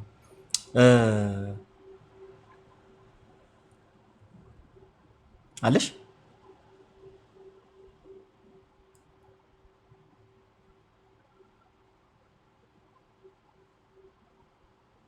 ኦሲ ያለሽ ይቅርታ ምናልባት ቃል በቃ እና ፊት አባልኩኝ። እሺ በቃ እኔ እዚህ ጋር አውጣለሁ። ዮሐንስ ወንጌል ምዕራፍ 1 ቁጥር ዮሐንስ መልእክት ምዕራፍ 1 ቁጥር 17 ላውጣላችሁና ከዛ እየዳንን ነው ማለት ይኸው መጽሐፉን አሁን መጽሐፍ ቅዱስ ብቻ ነው የጠቀስነው። ምንም ወደ እንትን አይደለም እየሄድን ያለ ነው ማለት ነው። አይ ላላመኑ አይደለም ላመኑ ነው እንዴ በጁሪስት ላመኑ ነው። እሺ አንደኛ ዮሐንስ ምዕራፍ 1 ቁጥር 17ን ደግሞ እንመልከት የመጨረሻ ማለት ነው። ስለዚህ በሱ እንትን እናደርጋለን ማለት ነው። በሱ እዚህኛው ላይ ደግሞ ቁጥር 17 ሶሪ ቁጥር 7 ማለት ነው። በሱ እዚህኛው ላይ እናበቃለን ማለት ነው። ለምሳሌ ምዕራፍ 1 ቁጥር 7 አክቹሊ ፊልጵስዩስን አንስተን ነው የምንጨርሰው። ምዕራፍ 1 ቁጥር 7 ላይ ነገር ግን እርሱ በብርሃን እንዳለ እኛም በብርሃን ብንመላለስ እርስ በርሳችን ህብረት አለን፣ የልጁም የኢየሱስ ክርስቶስ ደም ከኃጢአት ሁሉ ያነጻናል እያለ ይናገራል። ክሊንስ ያደርገናል እያለ ይናገራል። ኦኬ ስለዚህ ምንድን ነው እያልን ያለ ነው? ያነጻናል ስንል ይህንን የመዳን ያንን ኮንቲኒየስ አስፔክት ወይም ደግሞ የመቀደስን አስፔክት እያነሳ ያው ላልዳነ ሰው አይደለም ለኛ ነው አይደለ?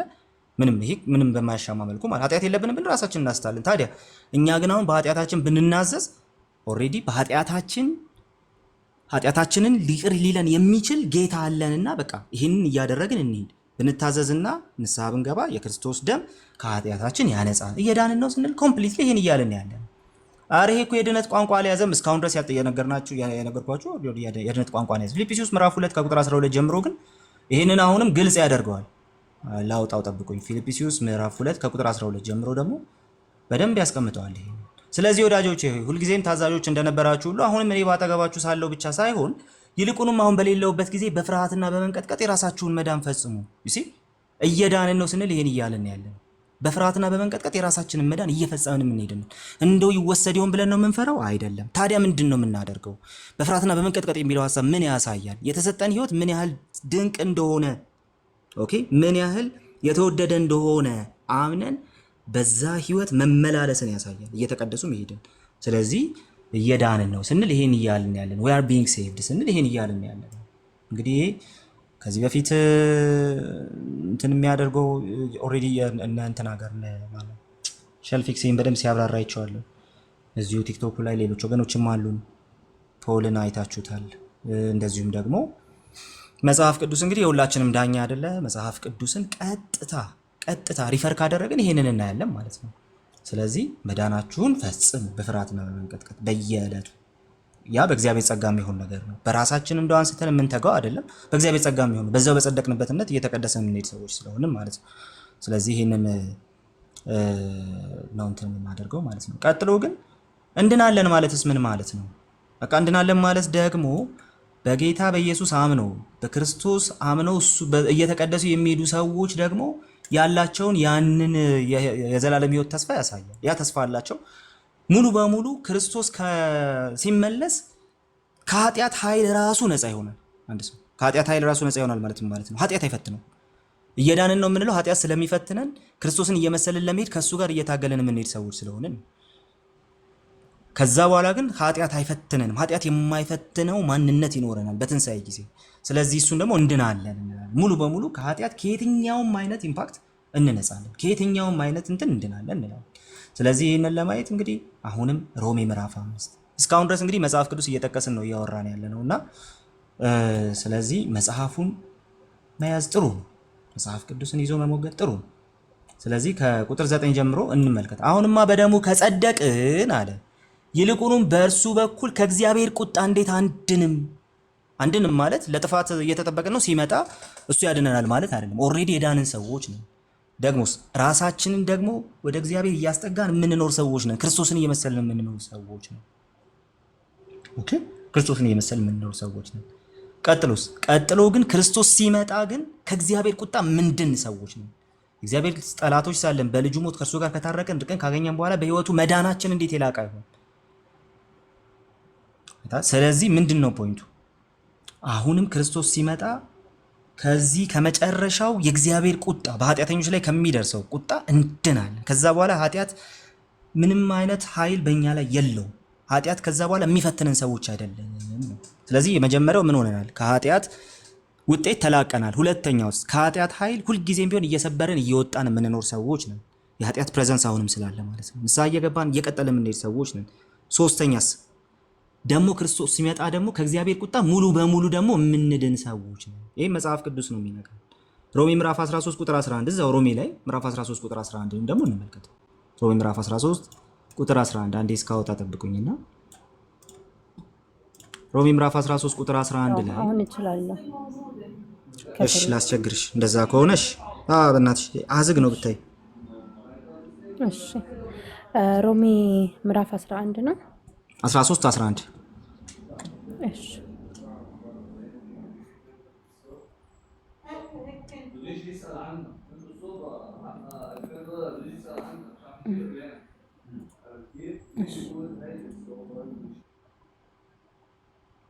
እሺ ዘማኑ በማስተዋል ይህን አድርጉ፣ ከእንቅልፋችሁ የምትነቁበት ጊዜ አሁን ነው። መዳናችን መጀመሪያ ካመንበት ጊዜ ይልቅ አሁን ወደኛ ቀርቧል። ይሲ ፊውቸር መዳናችን ቀርቧል። ኦልሬዲ ድኛለሁና ከዛ በኋላ እድናለሁ የሚል ተርም አያስፈልገኝም ካልኩኝ መዳን ቀርቧል የሚለው ምን ላደርገው? መዳናችን ቀርቧል ማለት እስከ ዛሬ ድረስ እንደው አልዳንም ነበር ማለት አይደለም። ቴንክ ዩ ዲቦ ይሁዳ። ኦኬ አልዳንም እስካሁን ድረስ ማለት አይደለም። የዘላለም ሕይወት አግኝተናል፣ ጸድቀናል፣ ተቀድሰናል። ኦኬ በእግዚአብሔር ዘንድ ከክርስቶስ ጋር በቃ ሕይወታችን ተሰውሯል። ከዛስ ግን ደግሞ አሁን የመጨረሻውን ዘመን መዳናችንን ደግሞ እንጠብቃለን። ከብዙ ነገር የምናመልጥበት ነው። በቃ ከዓለም ኢምፓክት ሁሉ የምናመልጥበት ነው። ስለዚህ ምን እናደርጋለን? መዳናችን ወደኛ ቀርቧልና እስቲ ወደታች አድርጊልን። ምን እያደረግን እንሄዳለን? መዳናችን ቀርቧል ማለት የምጽአቱ ቀን ቀርቧል። ሌሊቱ አልፏል፣ ቀኑም ቀርቧል። እንግዲህ የጨለማውን ስራ አውጥተን የብርሃን ጋሻ ጦር እንልበስ። ለምን? መዳናችን ስለቀረበ። ኦኬ መዳናችን ስለቀረበ። ስለዚህ ይኸው በፊውቸር ቴንስ ደግሞ እንዲህ ተቀምጧል። በፊውቸር የምናገኘው ነገር አለ በድነታችን ውስጥ። ይሄ ማለት እስካሁን አልዳንም ማለት አይደለም። አንድ ጊዜ የጸደቅነው ግን ለተስፋ ስለሆነ ያ ተስፋ ኦኬ ቀርቧል። ስለዚህ እንድናለን ስንል ያንን ተስፋ ገንዘባችን እናደርጋለን።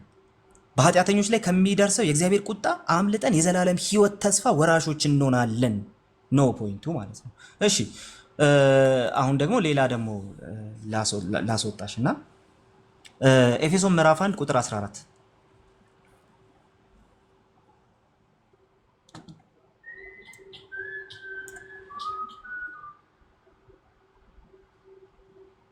ኤፌሶን 1 14 እሺ ሉክ እርሱም የርስታችን መያዣ ነው ለእግዚአብሔር ያለውን ሁሉ እስኪዋጅ ድረስ ለክብሩ ምስጋና ይሆናል። ኦኬ ምንድነው ኢምፕላይ የሚያደርገው?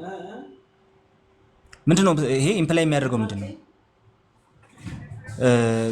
ከፍ በይና ቁጥር 13 አንድ ጊዜ አንብቢልን አሳይ። ሆሲ ያለሽ ነው እኔ ነኝ ሌሎት። እሺ 13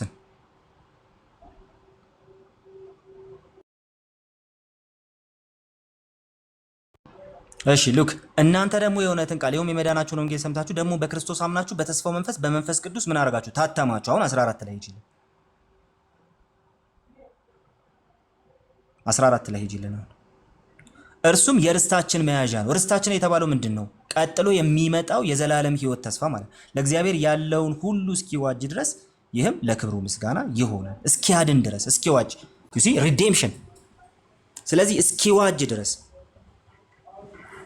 ዩ ሲ ስለዚህ ለክብሩ ያለውን ሁሉ እስኪዋጅ ድረስ የርስታችን መያዣ ማን ነው? መንፈስ ቅዱስ ነው። መዳናችንን በሙላት የምንወርስበት ጊዜ ይመጣል ነው ፖይንቷ። ይሄ ነው። እሺ አሁን የመጨረሻ ቴክስት ድነት በፊውቸር ቴንስ ተቀምጧል ወይ? በሆፕ ደረጃ ተቀምጧል ወይ? አዎ አንደኛ ተሰሎንቄ ምዕራፍ 5 ቁጥር 8 አንደኛ ተሰሎንቄ ምዕራፍ 5 ቁጥር 8 ላይ በቃ ግልጽ በሆነ መልኩ ተቀምጦ እናገኘዋለን።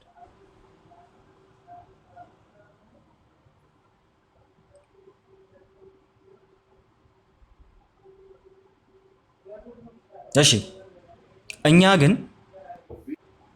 መዳን በተክልዬ የለም እንዲሁ እኛ ግን ከቀን ስለሆንን የእምነትና የፍቅርን ጥሩር የመዳንንም ተስፋ እንደ ራስ ቁር እየለበስን በመጠን እንኑር። ማን ነው እንደ ራስ ቁር የመዳንን ተስፋ የሚለብሰው? እኛ። ለምን የመዳን ተስፋ እየተባለ ያለ? እስካሁን አልዳንም ነበር ማለት ነው? አይደለም፣ ድነናል። ደግሞስ እየዳንን ነው።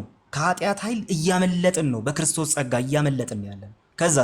ከዛ በኋላ ግን የመዳን ተስፋ አለን። ምን አይነት ተስፋ? ከእግዚአብሔር ቁጣ የመዳን ተስፋ አለን።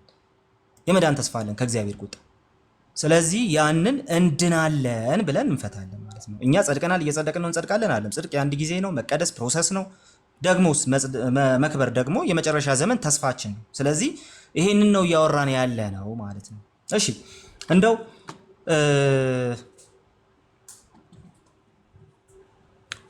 ለምን አዲሱ መደበኛ ትርጉም ስለያዘች እህታችን ሆሲ አንደኛ ጴጥሮስን ብቻ ላስቸግራት እስቲ። አንደኛ ጴጥሮስ ምዕራፍ 1 ላይ ቁጥር 5ን እስቲ ነው።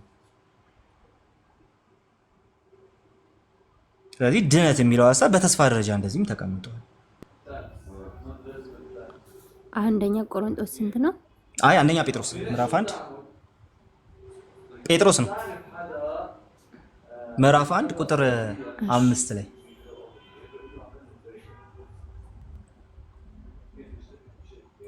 እናንተም በመጨረሻው ዘመን ሊገለጥ የተዘጋጀው ድነት እስኪመጣ ድረስ በእምነት አማካኝነት በምን ተጠብቃችኋል? በእግዚአብሔር ኃይል ሊገለጥ የተዘጋጀ ድነት አለ። ለማን? ለኛ ሊገለጥ የተዘጋጀ ድነት አለ። እሺ፣ ስለዚህ እነዚህ ጥቅሶች በሙሉ ምንድን ነው የሚያሳዩ ሲባል ድህነት ፊውቸር አስፔክት አለው እያለ ነው። ፊውቸር አስፔክቱ መክበር ይባላል እያለ ነው ያለ። ኦኬ፣ ፊውቸር አስፔክቱ መክበር ይባላል። ስለዚህ ድህነት ሶስት አስፔክት አለው። የመጀመሪያው ጽድቅ የምንለው ወይም ደግሞ ፓስት አስፔክታችን ነው። እሱ አንድ ጊዜ በክርስቶስ በማመን ያገኘ ነው ከመሆኑ የተነሳ በምንም አይነት ሁኔታ የኛ ስራ ከቁጥር አይገባበትም። ቴንክ ዩ ሶ ማች። በቃ ጨርሰናል። አመሰግናለሁ። በጭራሽ የኛ ስራ አይገባበትም። በጭራሽ የኛ ተሳትፎ አይገባበትም በዚህ ውስጥ ማለት ነው። ስለዚህ ድነናል ስንል አለቀ። በክርስቶስ ኃይል፣ በክርስቶስ ስም፣ በክርስቶስ ደም ታጥበናል፣ ጸድቀናል። ያንን ደግሞ የምንቀደስበትን ጸጋ አግኝተናል ነው። እሺ ቀጥሎ መቀደስ የሚባል ነገር አለ። እዛ ውስጥ የኛ እንደው ለድነታችን የምናደርገው ተሳትፎ አለ? የለም። ምንድን ነው የምናደርገው? ዕለት ዕለት የተሰጠንን ድነት ያንን የጸደቅንበትን የዘላለም ህይወት ተስፋ እየተጠነቀቅንለት በእግዚአብሔር ጸጋ ወደ ክርስቶስ መምሰል እያደግን የምንሄድበት ህይወት ነው። የኛ ተሳትፎ የምንለው አይ የእግዚአብሔር ጸጋ ያልረዳው በቃ እኔ አስቤ ተጨንቄ ያደረኩት ነገር የለም ነው። ታዲያ በእግዚአብሔር ጸጋ እየተረዳው ግን የምፈጽመው ድነት ግን አለኝ። ወርካውት የማደርገው ድነት ግን አለኝ። ምንድን ነው እሱ? ከኃጢአት ማምለጥ ውሳኔ የሚጠይቅ ነገር፣ በቃ እኔ ከዚህ ነገር አልተባበርም የሚል ነገር ማለት ነው። ስለዚህ ይሄ የኔን ውሳኔ ይጠይቃል። ውሳኔው ግን በማን ጸጋ መሰረት ነው የሚለው? ልክ ሐዋርያው ጳውሎስ እንዳለው መፈለግን ማድረግን በእናንተ የሚሰራ እሱ ነው እንዳለው፣ ልክ እንደዛው እግዚአብሔር በውስጥ የሆነው በሚሰራው ልክ ለክርስቶስ እየታዘዝኩ ሄዳለሁ፣ ከኃጢአት እያመለጥኩ ሄዳለሁ። ማምለጥ ነው አይደል? አለቀ። ስለዚህ የዳንኩ ነው ስል ይሄን እያልኩ ነው ያለሁት። መጨረሻ ላይ እድናለሁ ስል በተስፋ ደረጃ የተዘጋጀ ድነት አለ ይለናል። በተስፋ የተዘጋጀ እሱን ለመውረስ አለቀ። እንድናለን ብለን እንናገራለን። እሱን ስንል ምን ማለታችን ነው? ከሚመጣው ቁጣ ሐዋርያው ጳውሎስ የተናገረውን ቃል በቃል እንትን ብንል ከሚመጣው ቁጣ የሚያድነን ክርስቶስ ስለሆነ እሱ ሲመጣ ከየትኛውም ኃጢአት የሚባል ነገር ኦኬ የማያስቸግረውን ወይም ደግሞ የትኛውም በዓለም ላይ ያለ ቆሻሻ ሊነካው የማይችለው ማንነት ለብሰን እንደገና እንለወጣለን፣ የዘላለም ሕይወት እናገኛለን እያለን ድነናል፣ የዳንን ነው እንድናለን ስንል ጽድቅ፣ መቀደስ፣ መክበር እያልን ያለ ነው ማለት ነው። ስለዚህ ይሄ ምንም የሚያከራክር ነገር አይደለም ማለት ነው። ቃሌ ተባረክ። መጠየቅ ይቻላል? ይቅርታ አንዴ ጠይቃል ልጨርስና ስለዚህ መጽደቅ መከበርና መጽደቅ መቀደስና መክበርን ነው እዚህ ጋር እያየን የነበር ነው። ስለዚህ ድነናል ስንል ጸድቀናል፣ በእኛ የሆነ ምንም ነገር የለም። እሺ የዳንን ነው ስንል በእግዚአብሔር ጸጋ ከኃጢአት ኃይል እያመለጥን ክርስቶስን ወደ መምሰል እያደግን እየተቀደስን እንሄዳለን እያለ ነው። እንደዚሁም ደግሞ እንድናለን ስንል ጌታ ክርስቶስ ሲመጣ የኃጢአት ኃይል የማይገዛው ኃጢአት የማያሸንፈው የማያስቸግረው የማይፈትነው ማንነት ለብሰን ከሱ ጋር ደግሞ እንትን እናደርጋለን። ከሱ ጋር የዘላለም ሕይወት ወደ ዘላለም ሕይወት አብረን እንገባለን እያልን ያለን እንድናለን። ይህን ደግሞ አሁን ባነሳናቸው የመጽሐፍ ቅዱስ ጥቅሶች በቃ ኦልሬዲ ሴኪዩር አድርገነዋል ማለት ነው። መች ነው የምንጨርሰው? ኦልሬዲ ክርስቶስ ሲመጣ በቃ እንከብራለን። የዛ ጊዜ ያልቃል፣ አለቀ። የዛን ጊዜ እንድናለን ብለን የምንጠብቀው ያ ተስፋ ሙሉ ይሆናል። ስለዚህ ክርስቶስ እስከሚመጣ ድረስ ይሄ የሚቀጥል ጉዳይ ይሆናል። ያ ግን ድህነት በእኛ ስራ ነው ወይ የሚል ጥያቄ የሚያመጣ ከሆነ ድህነት በጭራሽ በእኛ ስራ አይደለም። ድህነት በእግዚአብሔር ጸጋ በእምነት የሚሆን ነገር ነው። የምንሰራው ስራ እኮ በቅድስና በመቀደስ ውስጥ አለ እያልከን ነው። አዎ እሺ፣ እሱስ ምንድን ነው? መፈለግን ማድረግን በእኛ የሚያደርግ እሱ ስላለ በእሱ ጸጋ የምናደርገው እንጂ ጸጋው ስለሚያስተምረን የምናደርገው እንጂ በጭራሽ እየዳን ነው የሚለው ውስጥ የእኛ ተሳትፎ የእግዚአብሔር ያልሆነ እኔ የማደርገው ነገር ምናምን የምንለው ነገር አይደለም ማለት ነው። ስለዚህ ያለፈው ከኃጢአት ቅጣት ድነናል። ስንጸድቅ ማለት ነው ድነናል። እሺ ቀጥሎስ እየዳንን ነው። ምን ማለት ነው? ከኃጢአት ኃይል ሁልጊዜም ቢሆን እየዳንን ነው ያለነው። ወደ እግዚአብሔር ወደ ክርስቶስ ለመምሰል እየተጠጋን ነው ያለነው፣ እየተቀደስን ያለነው እያለ ነው። ስለዚህ የኦርቶዶክስ እንትን አይደለም፣ የኦርቶዶክስ ቴዎሎጂ አይደለም። ባይዘው ጸድቀናል፣ እየጸደቅን ነው፣ እንጸድቃለን ስለሆነ የነሱ ቴዎሎጂ ማለት ነው። ፊውቸር ላይ ያለ ወይ ደግሞ የወደፊቱስ መጻኢውስ እንድናለን የምንለውስ ምንድን ነው? ከኃጢአት ፕሬዘንስ ሙሉ በሙሉ እንድናለን ነው። አለቀ። ሙሉ በሙሉ ከኃጢአት ፕሬዘንስ ኃጢአት ፕሬዘንሱ የሌለበት ቦታ እናመልጣለን፣ እንከብራለን። ስለዚህ መጽደቅ መቀደስና መክበር ነው። ይሄ ቃል እኔ ምቾት አይሰጠኝም፣ እንደው ይሄ ቃል ምንም ነው ምቾት የማይሰጠኝ። እኔ የምፈልገው መቅደስ መጽደቅ መከበርን፣ መቅደስ መጽደቅና መክበርን ነው እኔ የምፈልገው። ይሄኛውን ይዤ ነው መሄድ የምፈልገው። ሌላውን ነገር እኔ አልፈልግም። ይሄኛውን ንግግር ካለ አንድ ሰው መብቱ ነው። ለምን አልያዝክም ይሄንን ሳይሆን ድነናል የዳነው እንድናለን ግን የስህተት ትምህርት ነው ስትል መጽሐፍ ቅዱሱ ይቃወመሃል ነው ዋናው ጉዳይ። የምናብራራበትን መንገድ ማየት አለብን። መጽደቅ መቀደስና መክበር እያልን መሆኑን እርግጠኛ መሆን አለብን። አንድ ሁለተኛው ነገር ደግሞ ጽድቅ ቀጣይነት ወይም ደግሞ ይሄ የሚያድግ የሚጨምር በየዕለቱ የሚጨምር ነገር ነው የሚለውን ነገር እያልን እንዳልሆነ ማወቅ አለብን። ድነናል የዳነው እንድናለን ግን አብያተ ክርስቲያናቶቻችን ሲሉት የኖሩት ነው። ሪፎርምዱ ላይ ኢሚነንትሊ የምታገኙት ነገር ነው። በመጽደቅ በመቀደስና በመክበር ኤምኬሲ ብትመጡ እዛ የምታገኙት ነገር። ስለዚህ ይሄ ትምህርት የስተት ትምህርት ነው ካላችሁ ግን ችግር ውስጥ ይወደቃልና እሱ ጥንቃቄ ይፈልጋል። ስለዚህ እንዲህ የሚሉ ሰዎችን ለምን እንዲህ ያላችሁ አትሏቸውም። መጽሐፍ ቅዱስን ገልጠው ቀጥታ ማሳየት ይችላል። ቀጥታ መጽሐፍ ቅዱስን ገልጠው ማሳየት ይችላል፣ ቢብሊካሊ ማለት ነው አሁን እንዳሳየሁት። ስለዚህ ምንም ይሄ እንትን የሚያደርግ ነገር የሚያስቸግር ነገር አይደለም ማለት ነው። ጂጂኤስ ደብሊው ቀላል ልዩነት አለ እንዴ? እኔ አይደለሁም የምለው እናንተ ናችሁ የምትሉት ይሄን ነገር። ስለዚህ ይሄንን እንትን አደርጋለሁ። ድናል የዳነው እንድናለን የሚለው እንደው አሁንም ግራ አጋብቶናል የሚል ሰው ካለ ቴሌግራም ቻናሌ ላይ ያስቀምጥላችኋለሁ ምን ማለት እንደሆነ። ቢብሊካልም ነው እንግዲህ ከዚህ በላይ መጽሐፍ ቅዱስ ገልጦ ከማውራት በላይ እኛን የሚዳኘን ነገር ያለ አይመስለኝም። ይኸው መጽሐፍ ቅዱስ ነው አለቀ። ስለዚህ መጽሐፉ ማለት የፈለገው ካላችሁ እና ይሄኛው ትምህርት ስህተት መሆኑን ለማሳየት ከሞከራችሁ በራሳችሁ እየተረጎማችሁ ነው። ምናልባት ይሄን የምትቃወሙት የስተት ትምህርት ነው የምትሉ ሰዎች ካላችሁ አይመቸንም ይሄኛውና እኛ ይሄኛውን እንመርጣለን መጽደቅ መቀደስና መክበር እንመርጣለን የምትሉ ሰዎች ካላችሁ መብታችሁ። ነገር ግን የስተት ትምህርት ነው ባላችሁበት ቅጽበት ከመጽሐፍ ቅዱስ ጋር ቀጥታ ያጋጫል። መጽሐፉ ቀጥታ ይሄን ስለሚናገር እስካሁን ያወራነው ማለት ነው። በዛ መንገድ ብትወስዱት መልካም ነው እላለሁ። አራተኛና የመጨረሻ ጥያቄ የዲኖሚኔሽን ልዩነት በድነታችን ላይ የሚፈጥረው ተጽዕኖ አለው የሚል ነው። የለም ዲኖሚኔሽኑ ግን እየጩፋ ጋር ከሆነ ይፈጥር ይሆናል። ቪዲዮ ስራለን። እሺ ሃኔል ሰርቷል፣ ትዝ ይለኛል። ሃኔል ሰርቷል ይሄን ነገር። የሃኔልን ቪዲዮ ፈልጉት፣ እኔም ደግሞ እሰራበታለሁ። ግን ሃኔል ሰርቷል፣ ከሱ በላይ እሰራለሁ ብዬ አላስብም። ቼክ አድርጉት።